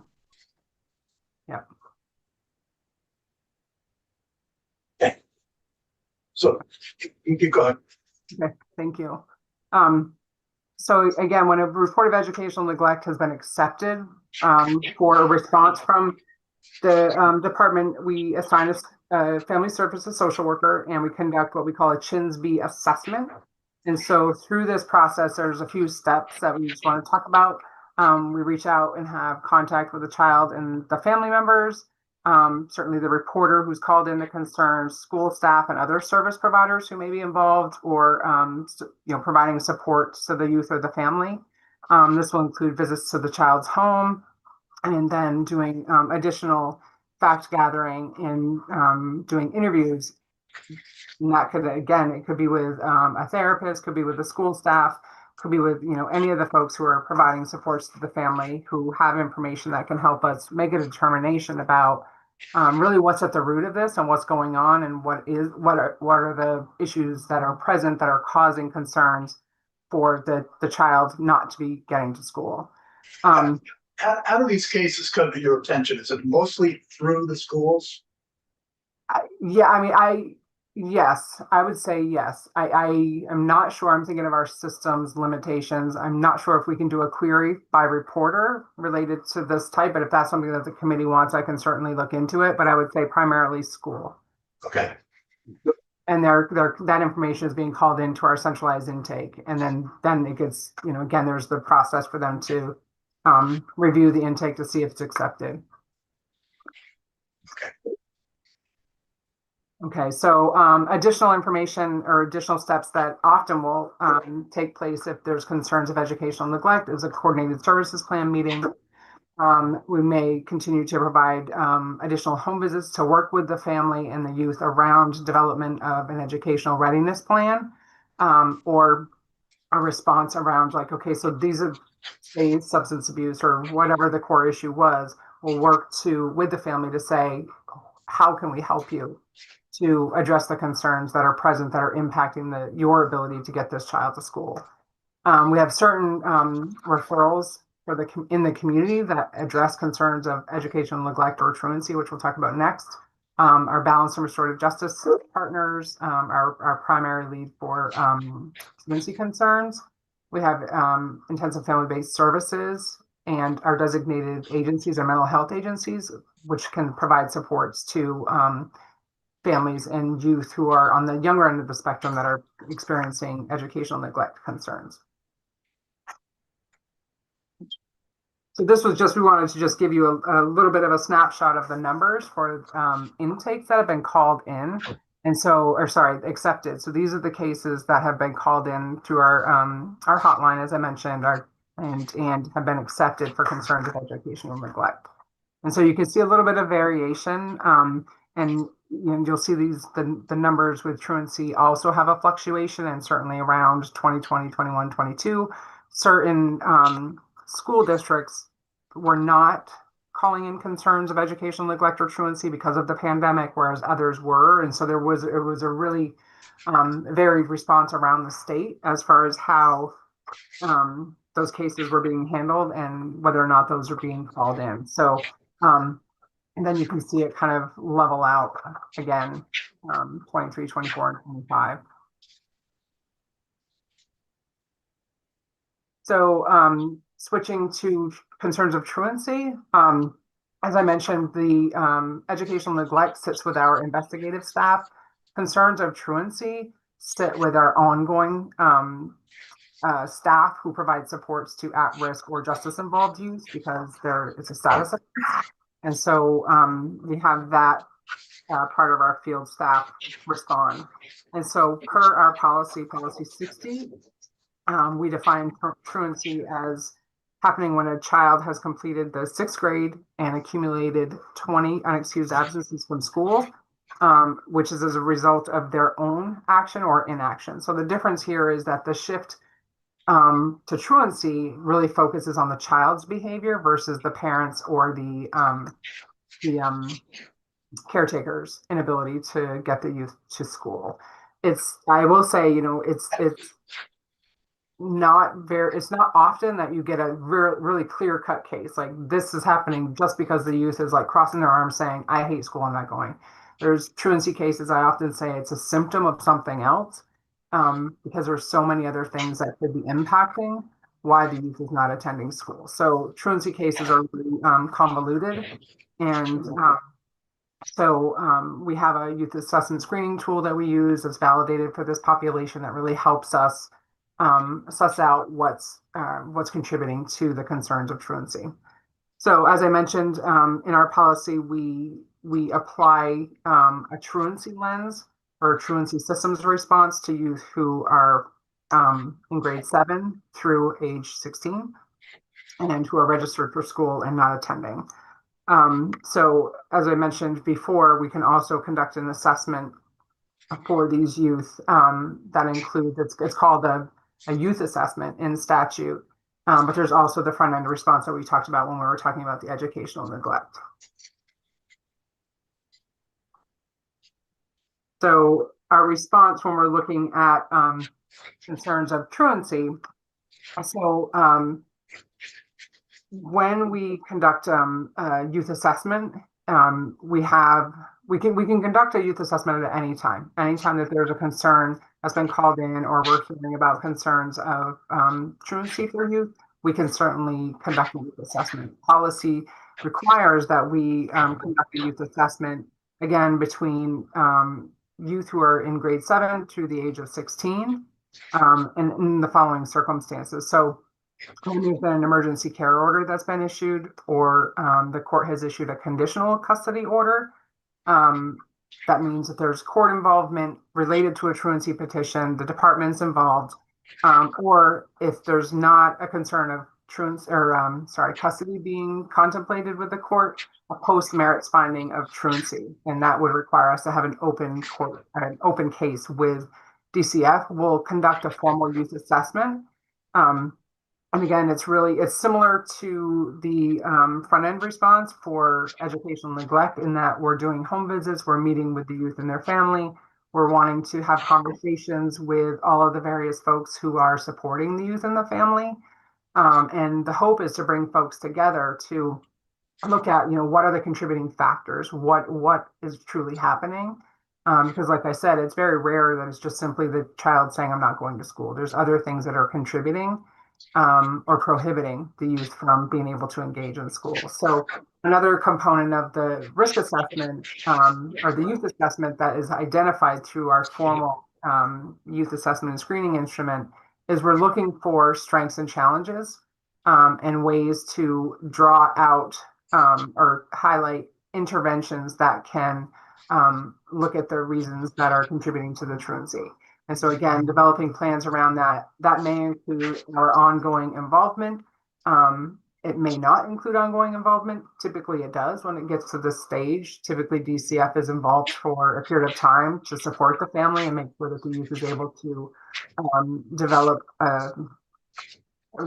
or build a relationship with the school again, because sometimes in these cases, we're getting calls that these youth have been out of school for 40, 50 days at some points. And so it's really rebuilding that connection with the school and getting folks back into school. Again, here's some numbers from the for truancy cases. These are cases that have been filed in the family division. So truancy cases are not always called in to our hotline. Some counties do call them in as part of their truancy protocols. Other counties don't. Typically how we become involved with truancy cases is through the filing of a truancy petition in the court, and that prompts our response because we're parties to all CHINS cases. So we would join the case at the time that the petition is filed. But as I mentioned, you can see the significant dip here in 2020. There was, I think, for the first part of the pandemic, maybe the first, I don't know if it was the full entire year, but there was a different response that we had, and also that schools had in relation to truancy cases. So that's where that's why I believe that's why there was a significant dip, and then it rose back up as the school started to respond again to truancy. So one of the, I don't know what testimony you've all had so far, but I don't know if you've heard from folks in the Memorial program. So the Memorial Restorative Justice Center has a very strong program that supports truancy in school readiness. And so I worked closely with that program when I was a supervisor in the Memorial District office. And one of the things that worked really well for that program was the fact that in all 3 supervisory unions that they worked with, they had one truancy protocol that had clear definitions for things like excused or unexcused. It was very clear what would prompt a systems response or court intervention versus, a community response and really development of restorative plans to work towards getting youth ready for school and back in school in some circumstances. So that really eliminated confusion and inequities that we currently find around the state. So that said, I just wanted to highlight some of the concerns that we currently have with our process right now is that there is significant variation from school district to school district. And in all of the districts, my job is to support all of our districts. So I have a statewide view of this, and it's hard to issue policy, or it's hard to provide consistent support or guidance to folks. I see Erica's on, so from Bennington to Newport, I mean, it's very, very different. And schools are, they respond very differently. Even in one county, schools are going to respond differently. And that's really hard for anybody who's trying to do policy or guidance or support or have a consistent response. And so families, some families might feel like their head's spinning a little bit because they have different response and they don't know what to expect. And that's been really hard to juggle, not having those clear definitions. So one of the things that I liked about this bill, and I'm not sure if it remains in the current iteration, is the definitions and really having clear understanding of excused versus unexcused, or, even what truancy is, what chronic absenteeism, and really having that clearly defined is really going to be helpful for consistency. And so youth and families know what to expect, regardless of where they live in the state. So that was one of the benefits of this conversation. Another thing I meant to mention at the start of this slide was the conversation with Agency of Education and DCF, myself specifically, began years ago. So we've been talking about chronic absenteeism, truancy, truancy supports, a model policy even for about 4 or 5 years now. And so we were excited to see this language and to see the model policy being proposed, because I really feel like that's what's going to move the dial. And we're continuing to have conversations monthly. We met last Friday about all of this work. DCF, I've had the opportunity to meet with the consultants that the AOE has hired to support this conversation several times. And I'm looking forward to being able to rejoin the conversation about the model policy. I really feel like that's where we're going to see a lot of the change and a lot of the kind of the getting into the weeds, the real specific process and county level response to this change is going to happen with the model policy. So I just wanted to let the committee know that we have been a part of that work, and that's been great. So, Lindy, we are running short on time. And this has been helpful, and I can see your last slide, and I think people can look at it Okay. on their own. And I guess the question I'd have for you is, to the extent you've had a few minutes to look at the new version, or even commenting on the original if you haven't, Yep. are you in favor of the bill as in everything we're headed directionally? We've expanded the model policy actually to take on some of the things that we did have originally in the statute.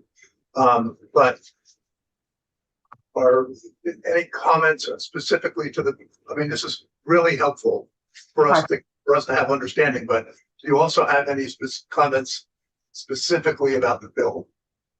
No. Yeah, I mean, like I said, we are in support of it, and I feel like any just being clear about providing those definitions and the importance of that so that we are eliminating as many opportunities for inequities around the state as we can. I think it's great. My preference would be that there would be one model policy for the state. I know that that's not what the bill is putting forward, but at least there's I'm assuming the language is still in there around having at least the schools have to adopt the level of, the policy that the AOE puts out or above. So it can't be that they change standards that go below what the AOE has put out. Again, preference would be to have one for the state, but I recognize that would be a significant challenge. But yeah, as it stands, we do support the bill. Okay. Thank you. Any questions? Well, before if we're going right into markup and potential vote, We're not going to vote today. Oh, we're not. One thing I noticed is just the list of who the agency education must consult are all school based. It's not DCF. It's not the state's attorney's office in their response to chronic absenteeism. I don't know if that's by design, but I don't know if DCF, wants to have an ongoing role in shaping model policy or working with AOE on chronic absenteeism because you're not listed there, nor are the states. Yeah, comments from both of you. I saw both heads nodding actually. So Erica, you first. Yeah, we should definitely be in there. Lindy and I have been talking about truancy for 20 years. So, DCF and the state's attorneys should definitely be part of that.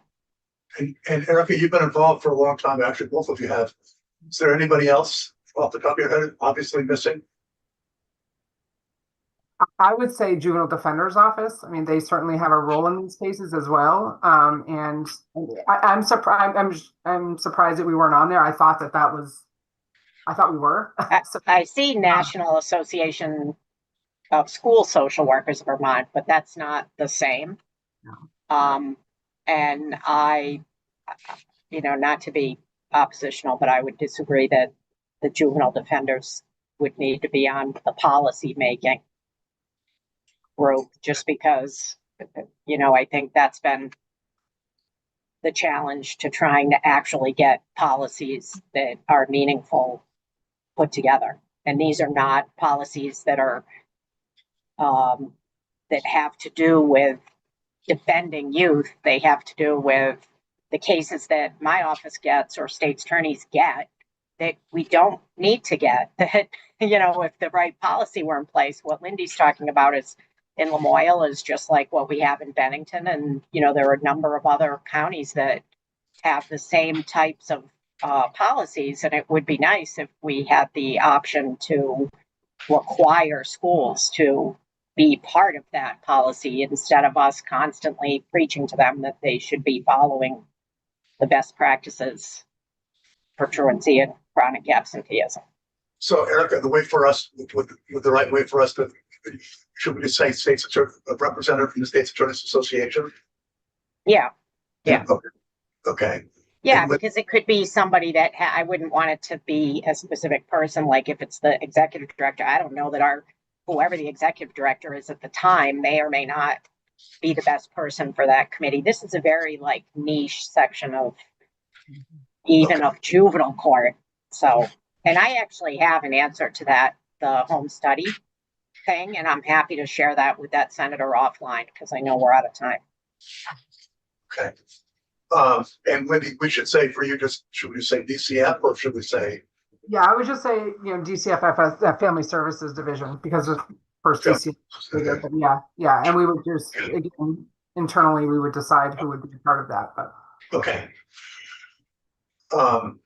Thank you. We're going to walk through the new version, and so you're welcome to stay in the room. You have a If there's a moment, I've had a quick clarification on just two parts of the language that I hadn't caught with this latest version. One point of clarification, there was Courtney O'Brien, Agency of Education, for the record. There was a comment earlier about the role of truant officer, and I just wanted to offer clarification. That is a role, it's a designation that a school board, but our school and superintendent must make. It's not a sworn law enforcement officer position, which I think is how it was described earlier. And so across the state, that role is staffed differently. We often have community liaisons or homeschool liaisons or other administrators or school leaders. I think there was reference to a position who is also the HHB designated employee. So it's more of a title and a role versus a specific position. So I just wanted to offer that clarification. I would just yes, make sure I understand. It is right now across the board, only school, like district, compensated officials hold that role, or there are places where a sworn law enforcement officer could hold the role, or somebody who's not part of the school district. So the statutory reference is 16 VSA 1125 subsection A. And the language is a school board shall annually appoint one or more truant officers and record their appointments with the clerk of the school district on or before July 3rd. State police, sheriffs, deputy sheriffs, constables, and police officers shall be truant officers ex officio. So it can be a sworn law enforcement officer, but it needs to be a position designated by the school board to do that. So it may or may not be a sworn law enforcement officer. Correct. But it says they're ex officio. So are they automatically considered a truant officer? They could automatically do a lot of, that's what. That would be my assumption based on the Yeah. language, but I wouldn't want to speak on behalf of those other entities. But yes, that would be my assumption based on. But I think that's what. So- Great. Okay. It's attorney Mark Fitch Yeah. was trying to say. Great. I think Yeah. the point of No. clarification there is that many schools are not using sworn officers. Many schools are Right. resourcing that in different ways. And so I think there is a distinction in Right. role. And on if they're in the school district or under law enforcement purview, they're generally not picking kids up off the street Yes. in a vehicle. Like we can strike that language and not expect that. We're We had taking that, some. we had that. No, I just want to make sure that on both sides, Okay. it's not a best practice of any kind to pick kids up. Wholeheartedly would agree with that. The second. Yeah, point- I'm sorry if I No, could go ahead. just speak on that. It's Erica Marthage. The issue with that language is schools are definitely not, school boards are definitely not appointing truancy officers in every county or in every school district. Definitely not.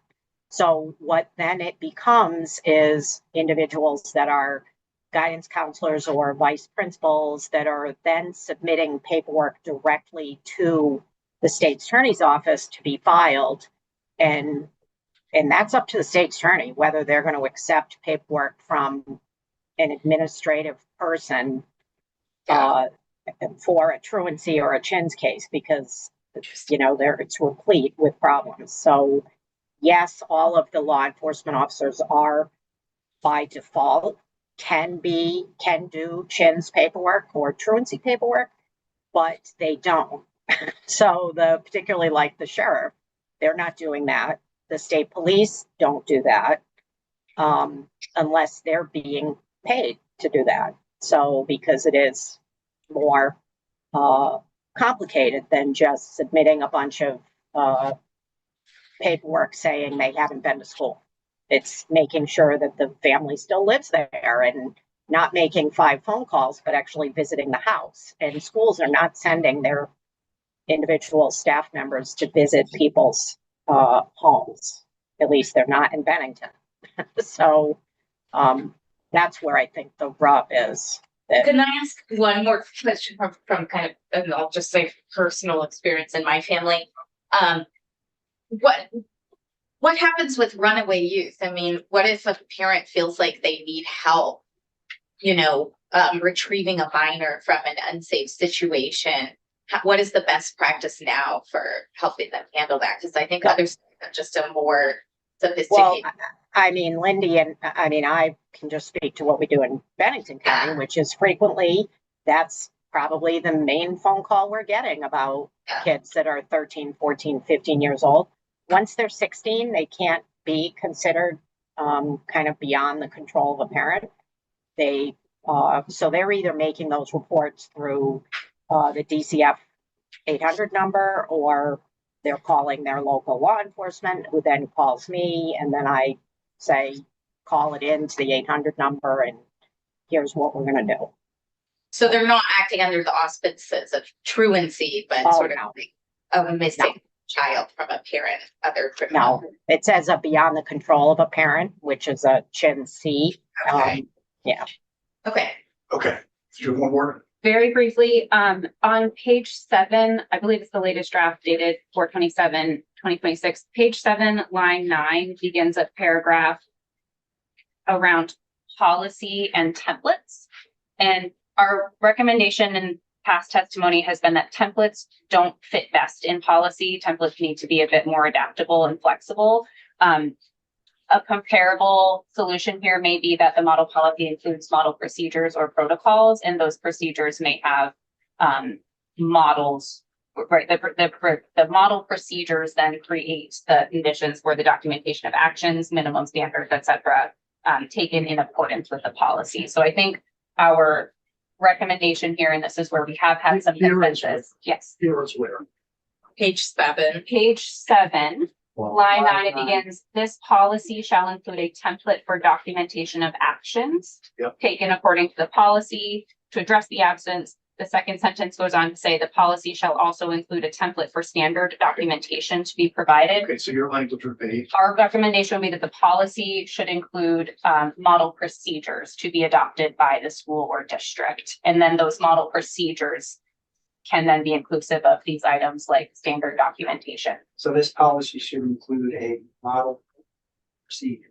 That would be our recommendation, yes. And that is that formatting of model policy for school boards, model procedures, and kind of the playbook has worked well in other recent laws. Jill said that AOE was gonna write the policy. So. Yes, so AOE writes the model policy and model procedures. Boards adopt the policies, the superintendents and district leaders then utilize the model procedures as the protocols. So when are we gonna get it? From us. When? Well, I think the date in here is what we've suggested, that we would have it published by July 1, 2027. I believe that's the date that's in the latest version. Drafts are already in place. Drafts are already in place. We do expect that they would be published for response within the year. I think the timelines in here are very reasonable. I don't want to speak on behalf of the School Boards Association, who may be available here as well. I think the dates here also reflect the reality of school boards needing to have time to adopt the policies. So the model documents, inclusive of procedures, would be available before July 1, 2027. That would provide, I think, a year, according to the current timelines, for school boards and districts to adopt, embed, and train on those procedures to go live by 2028.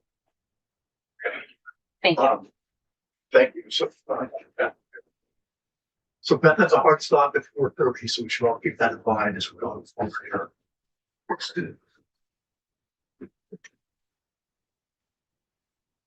St. James, Office of Legislative Counsel. I just want to, maybe we can use this time to clarify the language regarding the template for documentation of actions taken according to the policy came from AOE originally in their request. So I just want to make sure that whatever you have me put in the next draft, if it is to be the recommendation of the agency, is settled. Right? Because if you want to vote this out in the next day or two. Yeah. So, I don't know. Okay, so I think what the agency is now recommending is that instead of the word template, we use model procedures. Model policy. Policy. Well, what's procedure? It says this policy shall include. No, Do you want it to say procedures there or? I think we are agnostic to how it is presented. The ultimate result should be that there is a model policy for adoption by boards. Model procedures, which can be included in model policy or can be established as a standalone model document that's equivalent to how we approach HHB. The Agency of Education maintains the model policy as well as model procedures for HHB. We would like to do a similar approach for chronic absenteeism. The distinction of the procedures is that they don't require that board adoption when there is a need for an update. So that's where we see that real-time response. we're going with model procedures. Thank you. Noted. Okay, so H930. Walk through a new draft. They'll have it. Do it. Well, like, yes and no. We haven't been through it. No, I said I already went through. Oh, okay. So you have, Betsy and James, Office of Legislative Counsel, you have, draft 1.1. This is the first time you're seeing an amendment. It is a strike all amendment. And it's got bits and pieces of things you've been discussing for weeks. So, I may not remember where all of the genesis for every change has come from, but I will do my best. Just trying to. Okay, so you're gonna strike out what the House passed and replace it with all of the new language. And what I've done is I've highlighted changes between the two bills. So the first section is new, section 1 findings, and then section 2 is legislative intent, and we will walk through that language.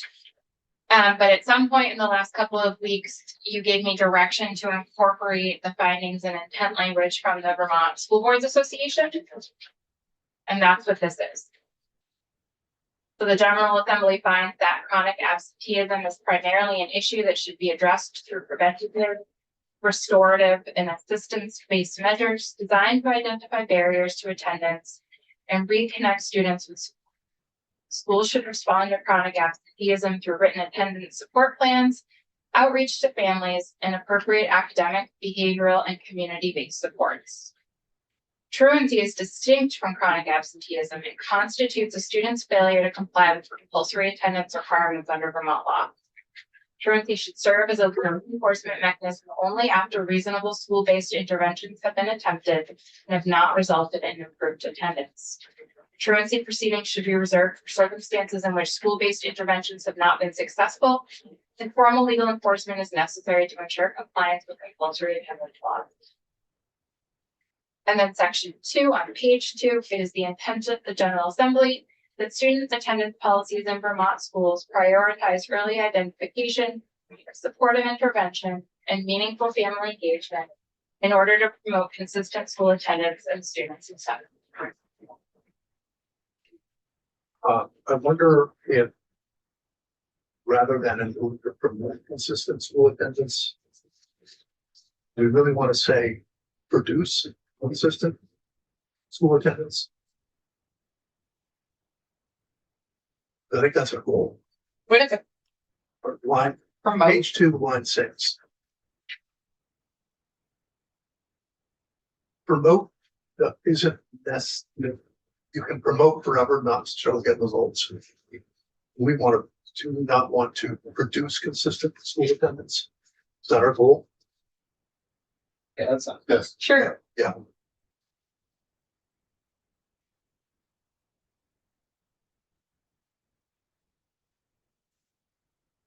Okay. I have made no changes to the definition section. I have lots of scribbles from considerations. But I didn't have any notes that you had affirmatively landed on specific changes to the definition. So is there anything in the definition section you would like to go over?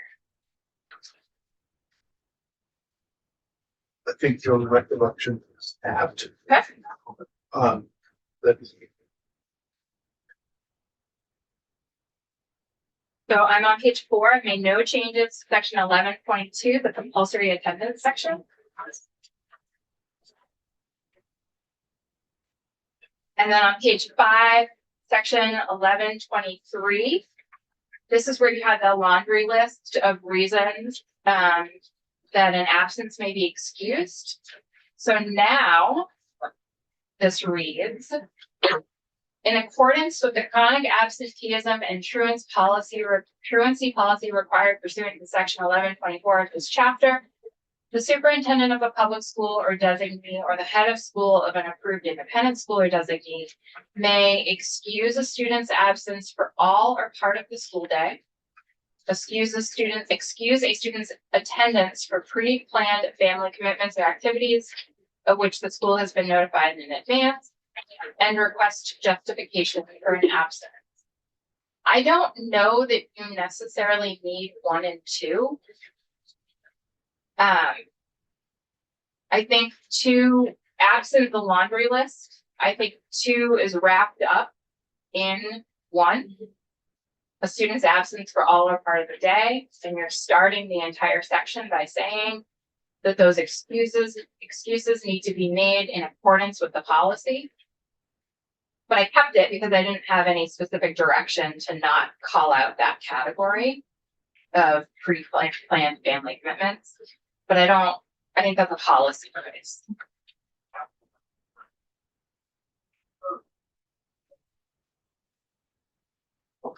So are you almost suggesting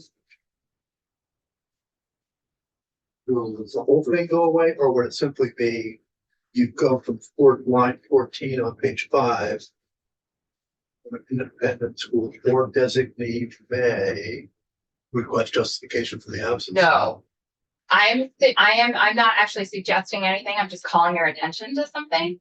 And that is that when you had the laundry list before, you had a list of reasons that a student's absence may be excused.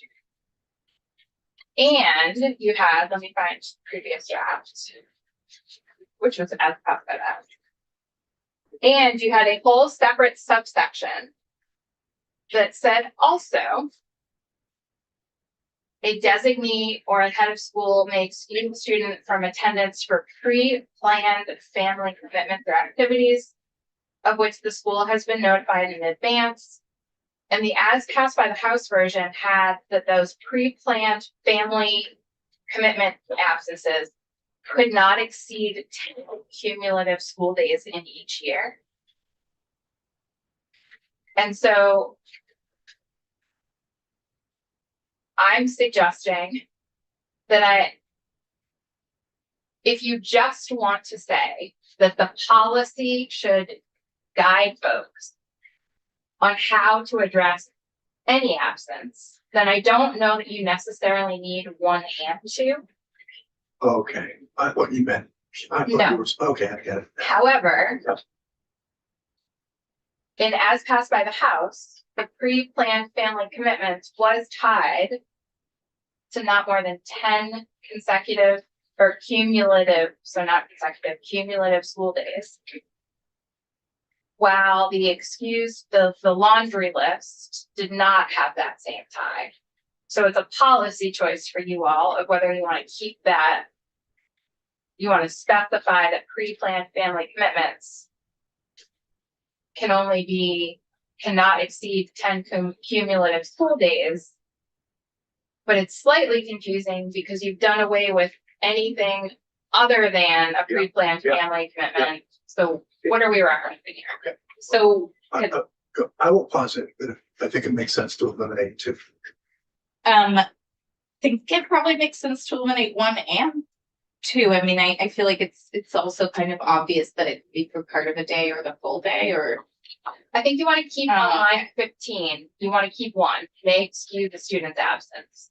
right? That's what the whole. Oh, okay. I thought it was like saying it can be part of a day or the full day, which I don't know that that's necessary. So But that, that's, if you're excusing it out. Yep, okay. And then, yes, I would then get rid of, So we're I gonna would get rid of. we're gonna get rid of 2. Okay, and leave 3. and do you want to keep for all or part of the school day? I, Okay.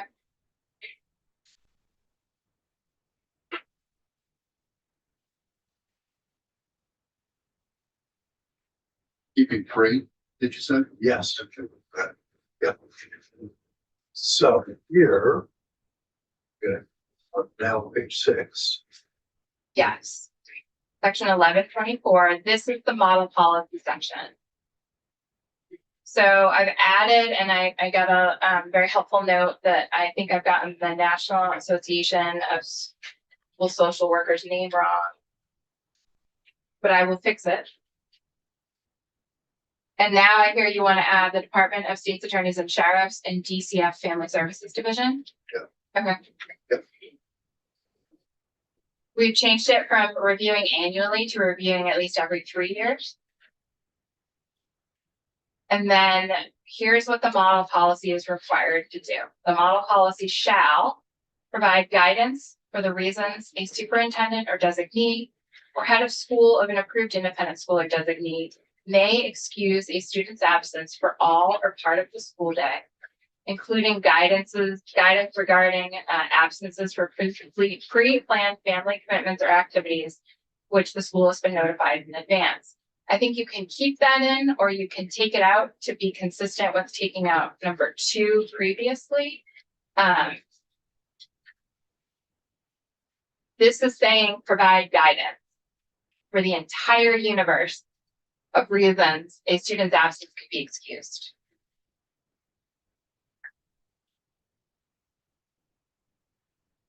Wanted to do that, don't we?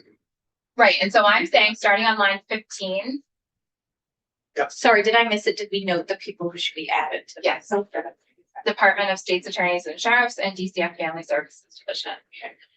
I'm suggesting that on line 15, the including guidance regarding absences for pre-planned is not necessary, but there's no harm in keeping it. I think there is harm in leaving it, I guess. Not like it, just because this seems to be the gourmet reason that we're kind of like, oh, you're excused. You have a trip to Europe. You know, you're not excused. You can't make it onto the school bus. Like holidays are a whole thing. All kinds of things matter, but calling out some kind of pre-planned family commitment or activities strikes me as already valuing certain scenarios and devaluing others.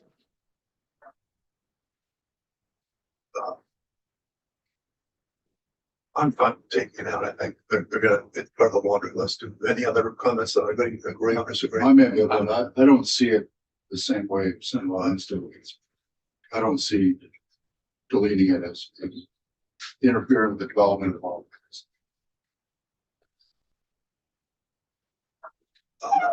Anybody else? Support deleting language when it's unnecessary. Okay, Okay, so the second thing the model policy is required to do is provide guidance for when a superintendent or designee or head of school of an approved independent school or designee may request justification for an absence.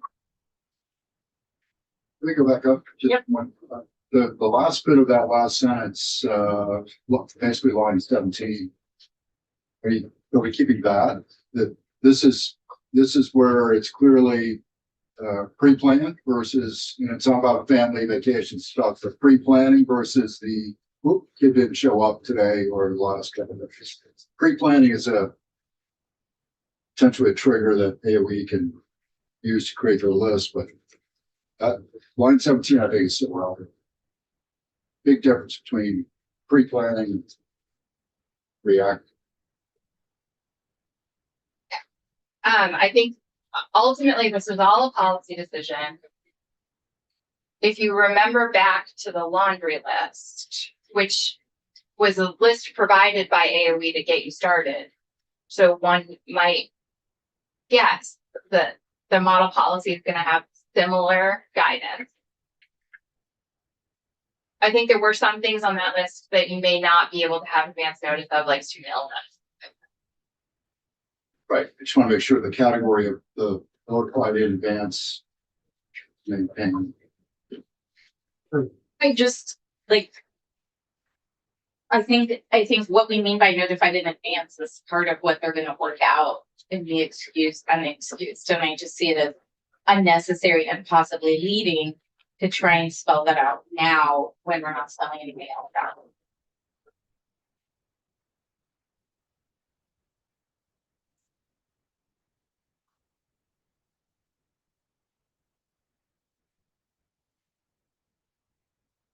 I guess I got down thinking that not necessarily for all the same reasons as Senator Robinson, but I think it's going to be in the policy. They've already suggested this came from the AOE. It's going to be in the policy, and it is odd to call that one out. it's on to call out pre-planned family commitments. It's not on to call out when the school has been pre-notified announcements as opposed to it's already happened. It's the fact that that's my understanding. I certainly agree with pulling out pre-planned family.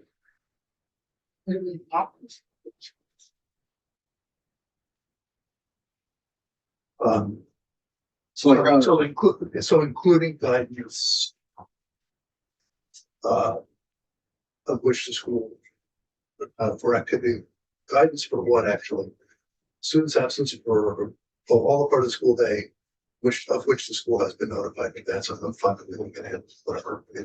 I don't think it's going to make. So should it not provide guidance for situations when they haven't been notified in advance? Yeah. It's like it's two different worlds. Where is the second rule?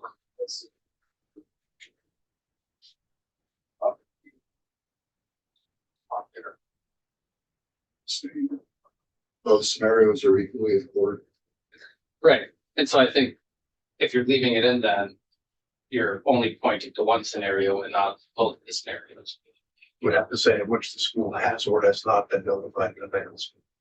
Yeah, I mean, regardless of whether they've been notified or not notified, the policy should provide guidance for the reasons the superintendent, and so on.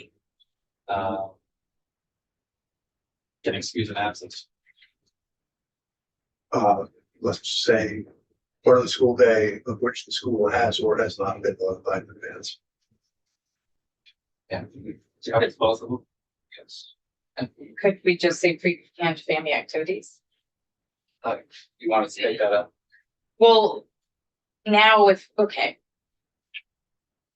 I wanted to take the whole thing out, but if we're leaving, are we leaving in pre-plan? Well, Or we're taking something else? I think we recognize that if we're going to say has been notified in advance, we also have to say has not been notified in advance. Can't, Or we just delete all three of the lines yes, and just say may excuse a student's absence for whole or part of the school day. And I think that would cover that's both what's, when they've been notified, when they haven't been notified. yeah, I think it's going to be in the policy, whether we say it or not, exactly, because this language came from it. Seeing that it's not from AOB. right, Um, yes, yeah. all right. Period after the word day. But even family is like, how do we define, like, Okay, so provide guidance with us. So So I'm on page 6, line 18.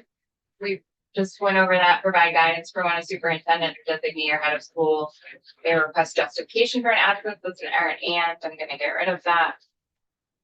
Moving on to subdivision C, provide guidance for how to address the absence of a child with a disability in accordance with applicable state and federal law. You wanted to keep that piece of the House passed version. And then you wanted to, in subdivision D, consider the impact incidents of hazing, harassment, and bullying may have on student attendance.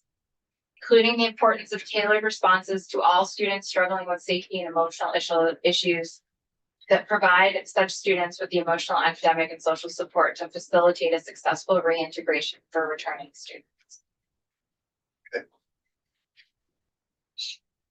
And then my understanding is that subdivision 2 is now going to require model procedures, which will include the truancy reporting protocol and the documentation.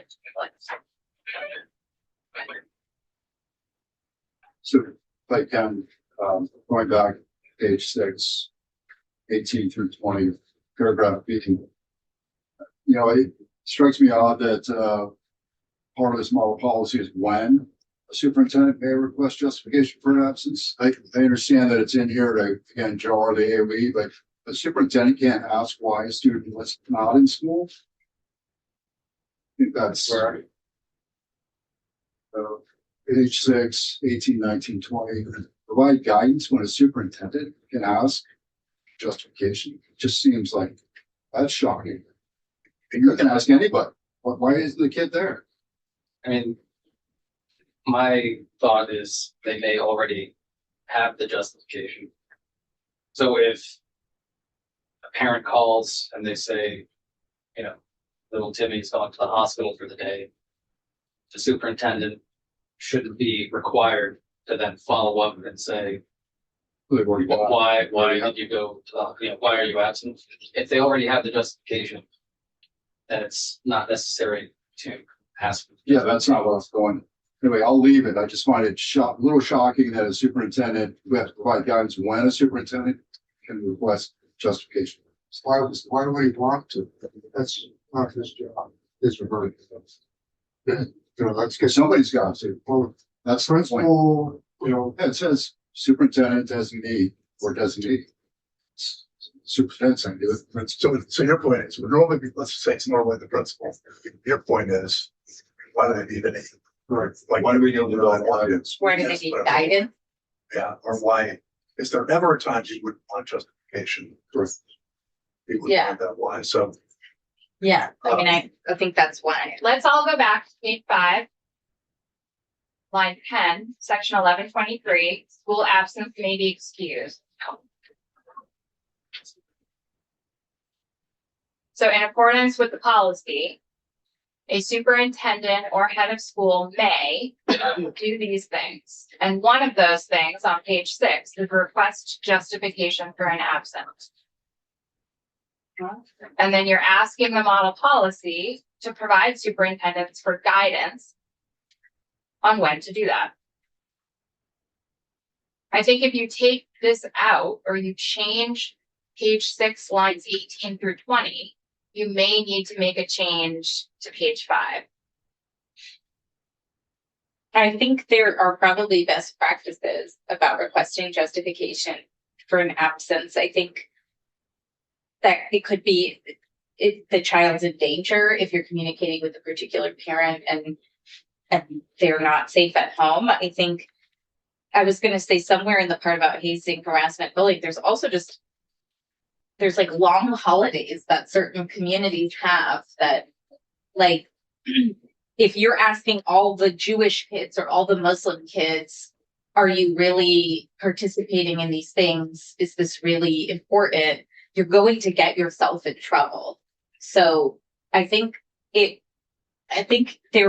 whoever is put together to do this excused unexcused thing is probably going to provide that kind of guidance as well about being sensitive to, you know, religious and cultural calendars, et cetera. That's an interesting point. Is the model policy is just that. Would never say that the principal, I mean, I can envision the principal is going, where were you yesterday? Period. Why wouldn't the principal do that? Now I get that they would hopefully be aware enough. Hopefully. So. Well, where's the offense in there? Yeah, Where are you model at? policy- Hey, I had, it was fun. So the model policy would never say to a principal, you can't do that. We don't know what the model policy is going to say. It would be better practice. I think we're I think we're conflating everyday life running a school and the language in front of you. The language in front of you is very specific to superintendent. Within the attendance and truancy and chronic absenteeism framework, right? And so the language that the House passed contained language that said the superintendent may request justification for an absence. This new draft ties when that may is appropriate to guidance from the model policy. You could just be silent on this. That's a policy choice. And I don't think that prohibits anyone from asking any questions. You could leave it as is, and I still don't think that prohibits anyone from asking any questions, except you may have a model policy that provides guidance in certain situations, and superintendents may take that guidance as a directive, right? Like we're not going to be able to guess how A, what's in the model policy, and B, how someone interprets that model policy as part of their job. I think what you said that going on to is that nothing saying the principal can't ask. Not in this language. So this language came from AOE, correct? No, the genesis of this bill came from AOE, and I would have to trace back Very to specific. This particular section about the model policy, the language came from. I'm trying to answer your question. I would have to trace back and look at the actual language that AOE provided. It has gone through several drafts by the time it got here. The concept of having a model policy, yes, came from AOE. So my question is, since this is going to AOE then, model policy, does AOE need paragraph B, which is provide guidance on when the superintendent can't ask why the kids absent? This is a policy choice for you all. If you do not put it in here, then you have to live with the consequences of that, right? And so if you feel strongly that you want the model policy to contain guidance for superintendents of when the superintendent may request justification for an absence, and you don't put it in here, and AOE does not include it in the model policy, then that's on you. That was a policy choice you all made. If you feel strongly enough about it that you just want to be sure that it's included, then it would behoove you to put it in the statute. If you trust that the model policy is going to contain what you want it to contain. So to your point, going back to page 5, when school absence may be excused, in the top of page 6 says they can request justification for an absence. I think we've already made our policy. And I think this paragraph B on the bottom of page 6 is obvious. We've already determined that they can ask. So we don't need guidance. We don't need. Right. Well, so that is a policy choice you can make. I would need to reorganize this. I mean, that is why you have me. Because the lead-in language for that is in accordance with the policy. So I can just pull that out if you don't want it tied to the policy and make it its own subsection. My only point is the superintendent shouldn't have any reason not to be able to ask a kid why they weren't present. We could change the language. I mean, I'm okay taking it out because I'm okay, honestly, taking any language out, but it's optional. We could instead reword it to say best practices for when they seek justification for an absence. I think what it's getting at is that it's valuable if a group of people are getting together to talk about who you're requesting justification for an absence from, how blanketly you're requesting that justification. If if there are civil rights implications for requesting that justification, like there's probably superintendents would probably just want to be able to think of things they may not have thought of if they have their first Hindu kid or whatever, that are of value. So We just replace the word may with would request justification. Would or could, would, would. When a designee would request justification, when would they do it? That gets away from this idea that it's a permission and situations. Could this be drafted? That could just be easily redrafted as best practices. I would need more direction on where you're talking about. We're working in two different sections with the bill right now. And because they're built together. So where are you talking about best practices? My suggestion was page 6, line 18 through 20. Guidance follows is best practices. Isn't it all the same thing? Yes, I would agree with that. Yeah. Okay. You're changing one word. I like changing one word. I was gonna say, I think you just said this, but model policy would inherently contain the best practices, right? One would hope. Let's take it out. Just get rid of it. Okay. We each got something to take on that. So am I clear that your direction to me for the next draft is to remove any reference to requesting justification for an absence? But that means you're saying at the correct top of page 6, line 1. Is that your direction? Yes. I'm okay with that too, but what if but we're saying they may request justification for an absence. I don't know all the latest Supreme Court rulings. What if they get pushback for requesting justification? I don't know why I mentioned that. Well, so agency head nodding over there. If I may, Beth, I'm sorry, I'm like directly behind you, so I'm navigating around you. We would be in favor of keeping the language may request justification for this reason, that it creates a standard across the state of when, one, it helps to support superintendents and when it's appropriate to ask for that, both as best practices and as kind of a minimum of engagement with families who may not want to engage with that level, right? So it's both a compliance issue and an equity issue together. So we would definitely be in favor of keeping that in both sections. And I'm appreciating Beth's counsel here that it's together. They have to be in sync. Okay. Where are we going? Keeping it all in? Sounds like it's one or the other. All in, all out. Yes, leave it. We don't know I don't understand what problem you're trying to solve by taking I it don't out. know either. Okay, as long as we got those words that I heard, where nothing's gonna tell the principal or superintendent they can't. How often does it get? Give them more permission now, Okay. Let's move on. We got. I think this language has superintendent as a designee, so I think the action happening is probably more often than you would think, but it depends on the district, whether it's the actual superintendent or. It's usually the principal, vice principal. Well, I mean, But they're acting under the guidance of, if there's litigation that somehow comes out of this.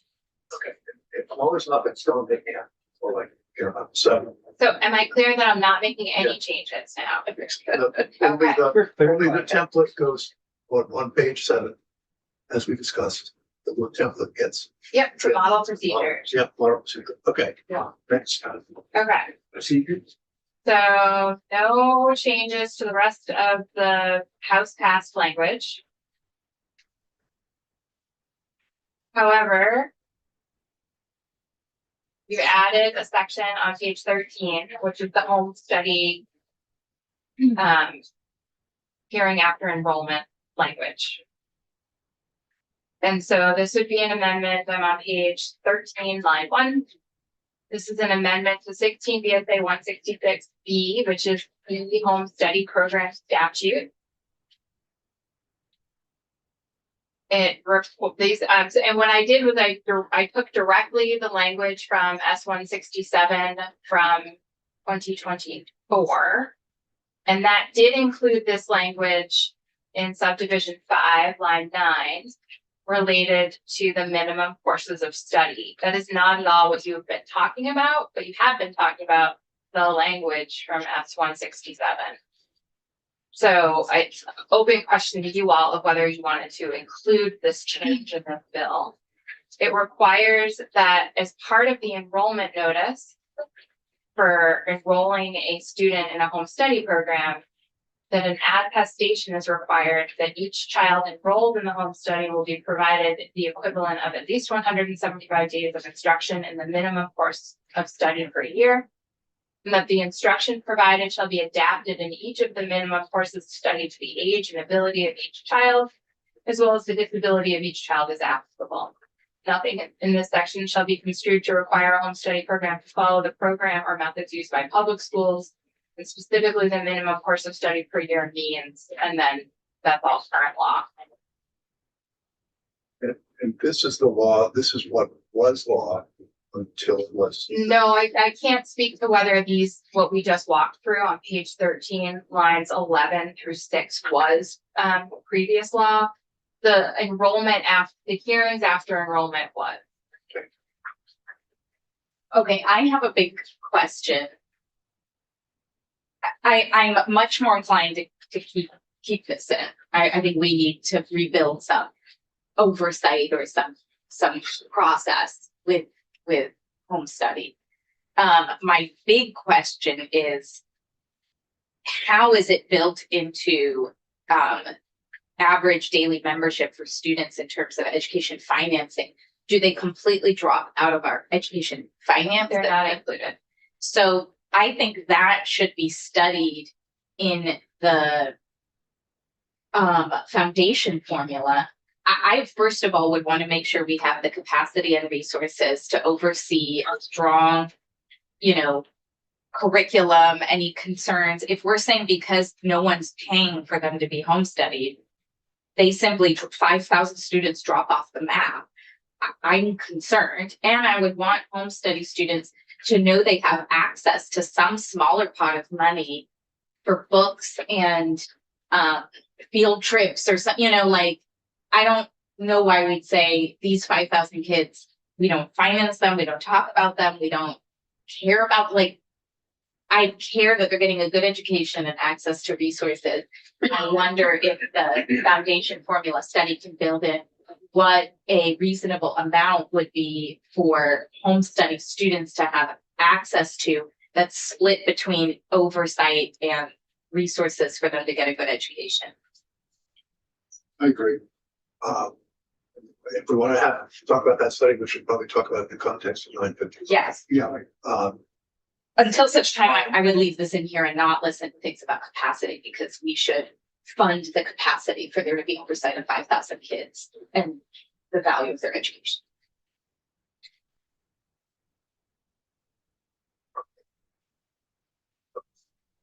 I want to make sure we leave a little bit of time before Beth leaves or Sue on, because she's been sitting here all day for something about the miscellaneous. So I just want to make sure we 5 minutes for that before Beth has to leave. I'm just noting that.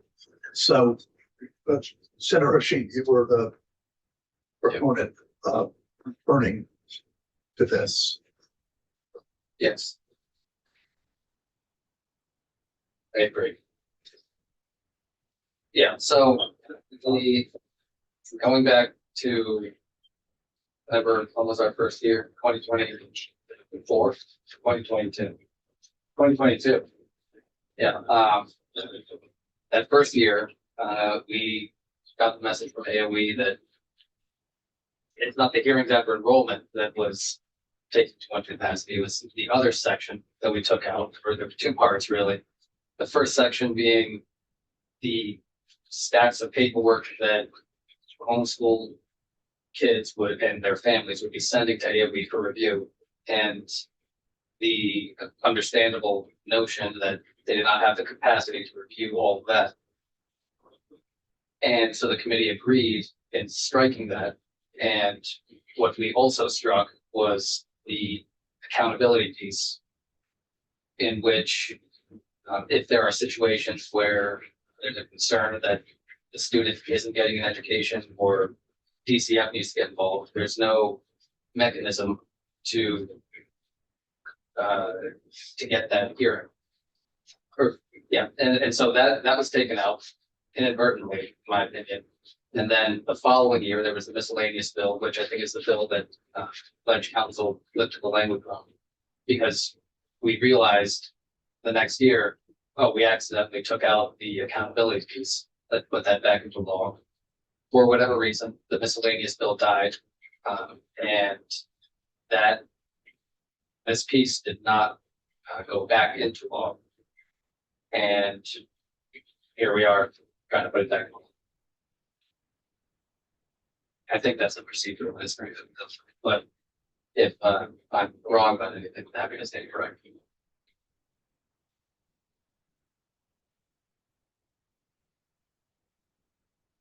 Do you want to walk through the language? Yes. Okay. So we're on page 14, line 5, hearings after enrollment.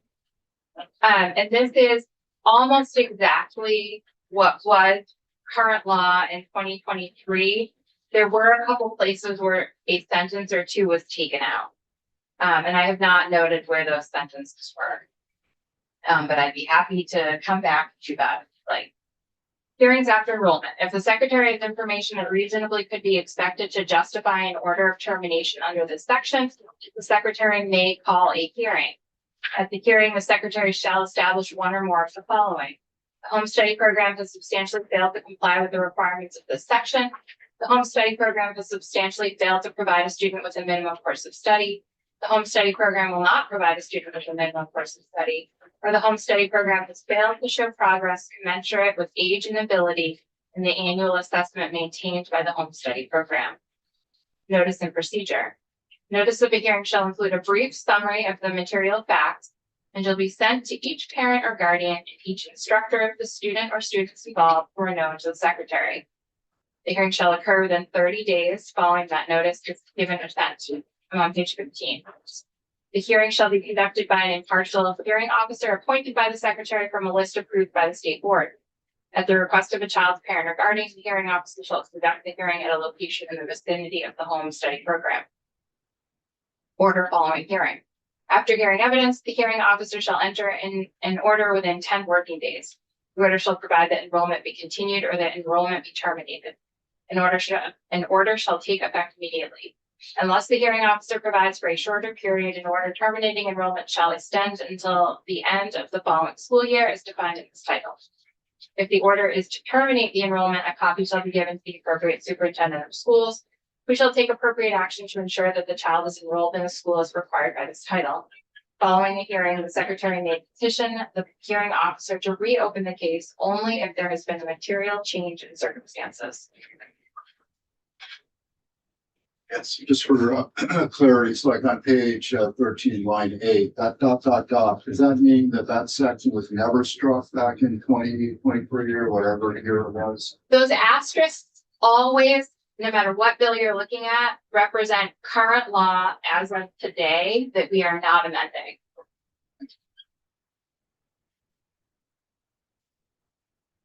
So that the only changes are the underlying points. Correct. Very good. And do we have the runway left to take any testimony from stores? This is appropriate. They're in They favor. were in favor of this. She doesn't fight. Yeah. Yeah, I should say. Question a little different. Okay, so we're about to like put this into law, or at least you guys do. Do we open the field to any, counter? We heard from one person, are there any counterpoints? We've got a little bit of time left, and we don't have a lot of time. So it's something that just open an opportunity for homeschoolers to say yay or nay. And just to confirm, she manages some kind of consortium of homeschool parents. Not all of I them. respect that. No, I wanted to make sure, to me, she was always like just kind of popping in and she represents what is like her title. If we want to try to get a couple of homeschoolers in, I don't know. So I'll back up a step. I'm okay with the section. I'm okay with the bill as we're proceeding, but this is brand new. This is, it's yellow highlighted language, first day, day one, 10 minutes ago. Do we want to just pause and let people fire shots at it for a day or two? And I I think mean, we have been talking about it for a couple of weeks, but Now we have language. The most of that language is okay. I handed out the same language a couple of weeks ago. That was taken from the miscellaneous bullet because I know there were some changes as that's described, but yeah, if there are homeschoolers that want to what's not my decision. Well, I'm sure they're watching. The homeschoolers, and if anybody would like to testify, contact Daphne out of the house to get everybody accepted. If we asked her, it's been here before, if she knows of any, we could get her in to testify and try to find out if there's any opposition to this. We know the agency is not in that burden of doing this. Not in Amber. Not in Amber. Okay, well, there's one testimony we should. Well, we will, that's why I raised it. Because you testified to that effect a couple days ago. We testified that if you put new requirements on the agency to do new work, you should appropriately resource it so that we can implement with fidelity. There's no resources in this bill. I don't have any staff at the agency at this work. So that is my question. How do you intend to resource this so that the agency can successfully meet a new statutory requirement? Sorry, for the record, Gilbert Campbell, Deputy Secretary. Back when we repealed the section or sections of the section, did we pull your manpower away? So It's a during weekend, COVID, the number of homeschool students essentially doubled. That number has not really substantively declined since COVID. And we went from because we didn't have requirements for hearings, we went from having a full-time FTE to about 0.25 FTE in the agency. So we don't have people do work if they don't have requirements. So my current staff in the agency is responsible for the applications, and it's a 0.25 FTE that does not have the expertise to do this work. I think I think you missed it, but I said, like, maybe there are other states that have it in their foundation formula, a small set aside for homeschool students that's less than the per pupil amount is a half per pupil or quarter, but this has to happen. So I think the question is, what resources would it take and where do we put in that our future state will include the resources? And probably it makes sense to have something in the foundation formula for homeschool students. I don't think they should just fall off the map of who's counted. And what resources they have access to.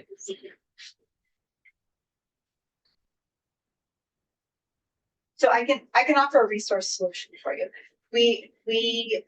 So it's a legal hearing. So I just want to be clear that what we would need is legal expertise. So one way that we address things like in other parts of our work where we have to have a hearing officer for like very specific special ed administrative complaints and that sort of thing, is that the agency basically has like sort of per diem consult like hearing officers that we can contract with. We just have a standing contract with hearing and administrators. So that would be the resource that would be necessary for us to do the work without adding a permanent staff position. And I would say that it's not a big enough number that warrants a full FTE. That's not a good use of state resources. I think I'm confused because there are 5,000 kids just about who are doing homeschooling, and they are submitting like a notification that they're going to do homeschooling. And then from there, the whole system, it sounds like, is complaint driven. And so you're just looking for a hearing officer. I have a problem with that in general. I mean, I don't think we're going to solve the full problem this year, but I think I am looking in the future for more staff to oversee the responsible administration of a homeschool program And I think it belongs in a chronic absenteeism bill because right now there is no way to know if it sounds like these kids are getting an education. This is why we recommended a report. We actually, we agree that we need a more comprehensive and systemic look at the home study system, which is why we suggested that a report with recommendations and resources necessary to implement those is the next right step. That we would deliver that report before your next session with recommendations. I think That would take a more comprehensive look. I think you can do that without us going another year without any system of oversight. And this used to be the system. Right. We did one hearing. I actually did a little history with our legal department, the agency of like I will say in the time that our legal team can look back to, we did 1 year. What was that time period? It was over 10 years. Okay, so there were like 300, 400 kids from what we saw in the program then, and you had to kind of fight for your, like, to legitimize that work you were doing. We heard from the home study, coalition person that it's up to 5,000. Yeah. And so I feel like your testimony is kind of incongruent with, like, we don't know the situation. You did one hearing when there were 400 kids and it was a much more specialized request. I think, I just want to be clear. I think you're misunderstanding what I'm saying. I'm saying if you decide to move forward with this, we're only indicating that we do not have the available resources to implement this work. So if you're putting a new requirement on the agency to do new work, please resource it appropriately so that we're actually able to implement it with fidelity. If I don't have the staff or expertise to do the work, I'm just indicating to you that we won't be able to successfully do it. And then in addition, maybe we do also say, and we would also like the agency to do a comprehensive report on the current state of home study and make recommendations by December. So you could do a yes and. I'm simply asking for appropriate resources. We can ask us for new required work. Senator Rashid. The yes and approach makes sense. I mean, read this and do the per diem approach. I mean, if they had one hearing over the course of 10 years, and yes, it was with 300 to 400 students, but it doesn't sound like it's something that's happening every other day. But doing this, making this change or putting this back into law, creating the per diem, I guess it's not a position, but the per diem contract, somebody, and then also a study. I don't see that as problematic. So what we could, if you're suggesting we do this, we add the study, and then we make sure that somewhere in 955, those funding something. Would that be what we're talking about? Okay, so for tomorrow, read this, Is that add the study back in. It will definitely be more than one. I was just confirming with Sue. So I just want to be really clear. It is a resource needed if you're going to put it in place. The way that we would largely be hearing about these tends to be either through like a DCF process, which is more unusual, or actually more usually from districts. So what specific hints do you have an estimate of how much of what you would need? I can go back and look at our other legal kind of contracts first. Because I'm trying to, work with you here. I'm hearing about the per diem. I'm asking for the per diem. Right. And then I'm seeing that it sounds like one per diem wouldn't work. So I would hope to just get some clear answer as to what you really need, and then we can advocate for that and get the resources you need so that this can move forward. Sure, I can look back at that. I mean, as you said, it's brand new language, so this is literally responding on the fly. I mean, in the broadest of political pictures, we keep hearing the governor, we keep hearing others say, we are losing students. This is one of the biggest areas it seems to be we are losing students. This is at least a quarter of the loss of 20,000 students or what have you that's been cited over the last however many years. So I would think we'd want to work to make sure that these students are getting a good education and they're accounted for in our system. And if it's more valuable that they're brought back into a school setting, that is 5,000 students that are not filling our schools that exist in the state, and we have no idea how they're doing if they're just not going to school. Normally, when you choose to homeschool, you really do career benefit. Okay, but So we there's would a have we have no data. It's Well- zero data. Okay, but this also is something we don't have time to get into in a deep way right now. So for tomorrow, let's look at this language with the study. And we'll talk more. And we'll look to. Who's gonna do the study? But some. I would, if we don't even need to mandate that a study happen, this we're get 5,000 kids who we don't know what's happened. So I want to quickly give Sue a chance here. We're shifting gears quickly. Say where you are. Like you said. We have 2 minutes. I know. Sue, just very quickly. You're here too. Yes, I'm here following up on my visit to you a week ago today when I was here talking about the impact of healthcare costs on school budgets and how they're taking up an increasing percentage of budgets that's impacting programs. And so we had submitted a request to you for a report on or before December 15th, 2026. Provided by the Joint Fiscal Office, and we laid out 3 different areas for the report to cover. Would you like me to cover those again?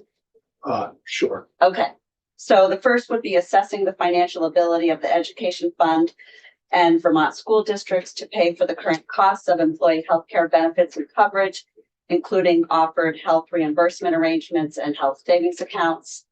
The second is compare the current health care benefits of school employees with the health care benefits of similar employees in the public sector in New England and New York. Healthcare benefit benchmarks should include the health benefits plan, medical and prescription drug characteristics, the type of plans offered, total premiums for the plans offered, employee contribution dollars and percentage of total premium, and the value of employer contributions toward HRA and HSA accounts. And then third would be provide the actuarial value of current public school employee health care benefits by plan, where actuarial value shall be calculated inclusive of both plan design and employer funded HRA and HSA accounts, and compares that actuarial value with the actuarial value of health benefits available through Vermont Health Connect. And all of this is on a one-pager that's on your website, posted on your website today, under today's date and last Tuesday's date. Want to just plug into the miscellaneous draft for tomorrow? To look at. Yep. If I may advocate for my colleagues in JFO, they should have a heads up that this language is coming. And I'm not, just to warn you all, I'm not sure that this is the in-house expertise they have and may require an appropriation. I don't know that they have any actuarial, I was planning to have 2 come in. but you would like to see this in the draft before talking to JFO? We might as well have in the draft only so that people know what we're talking about. Yeah, my concern would be not setting JFO up to fail, Yep. because I don't even know how the other states are constructed, if they have a one health care pool, or they have to go digging around. I don't know if Julie was even, they were aware this language was being discussed. I haven't spoken to Julia about it. Okay. I do believe that there may be other people within JFO that work on healthcare that might be able to contribute. Okay, we'll check. We'll check. So Nolan is the Right, person yeah. that you would want to consult Yeah, with. yes. Okay. Good, so we'll have to reschedule the whole period. Yes. We've got a lot of things swirling around at the same time here, but I'm curious if the whole negotiating, the teacher healthcare negotiating process ever made it into a bill. I know we talked about it. I thought we 842, it's a 2 again. On the wall. I don't think I made it. Never made out. Yeah, yeah. It's on It's the introduced wall. in the house and never came out of the house. Okay, so. Got a miscellaneous vehicle. Just curious if. There's an appetite for that. I think it would take a ton of time. I think we'd end up with a lot of testimony. Huge vulnerability for us in our education spend, Totally. education costs. Done. Well, I mean, it's because I never want to miss an opportunity to say the work that the healthcare committee is doing is already cutting costs. So, you know, I think it was $45 million this past year. So they are doing their healthcare work. This kind of bill touches on labor negotiations, which is economic development, and the healthcare committee, which is the cost of healthcare. It wouldn't just sort of. Yeah, but it's a 2-year-old topic. You know, we've been talking about this. But we haven't been doing nothing. We do nothing with that particular topic, and why shouldn't we look at it? That's my point. So we're running out of runway for the session. I fully get it. Not a huge topic. It's been swirling around for years. If we decide via the chair committee that we're not going to do it, we don't do it. But I'm just trying to do like, okay, are there any like lingering issues which we haven't cleaned up? And I guess if everybody's understanding is that's just dead for the biennium, that's dead for the biennium. I thought we had a conversation. We were going to try to include it into something to. I'm generally fine with trying to get information so we know how to compare our system to other systems. I still think that would be hard for JFO to do, but I think that's No, so the different direction. topic. This is the negotiation. Not talking about the last issue. which But I is- think we keep doing it without being informed about our region. And if this is really a question of This is an outsized. mediator in a negotiation, Mhm. having two options, having to choose one or the other, not to be able to blend. It's Yeah, not that that's, complicated. well, it's a huge labor law question. Okay, so if the answer is the committee doesn't want to do it, and the chair doesn't want to do it, then we don't do it. I'm just in the 9th hour, we're looking at any extraneous issues which we haven't covered. That's one of mine. It just kind of drifted into oblivion. That's all. So I'm putting it back on the table, letting everybody say, you know, yea or nay. I'd suggest if you're that concerned about it, we have labor bills coming to the labor committee. And it probably isn't fair to just say, in this one instance of labor law, we'll let them pick and choose, but not in others. Somewhere between health and welfare, education and economic development, this issue just seems rather simple on the surface. It's just completely died in black. It was actually never in the Senate. That's why it never got any attention. The bill was only in the House. Okay, but we've talked about it in this committee a number of times. Anyway, I'll leave it if everybody's okay with not even trying to pull that. Well, we have a new proposal that's about education healthcare costs specifically. That we're Talking looking about tomorrow. education negotiations. It's not more complicated.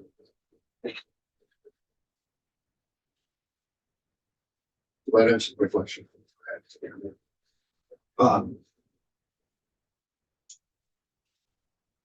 Okay, tomorrow we are looking at CISAs. I worked over the weekend and put together something trying to meld parts of 955 with something that we've been doing. And I'm that tomorrow.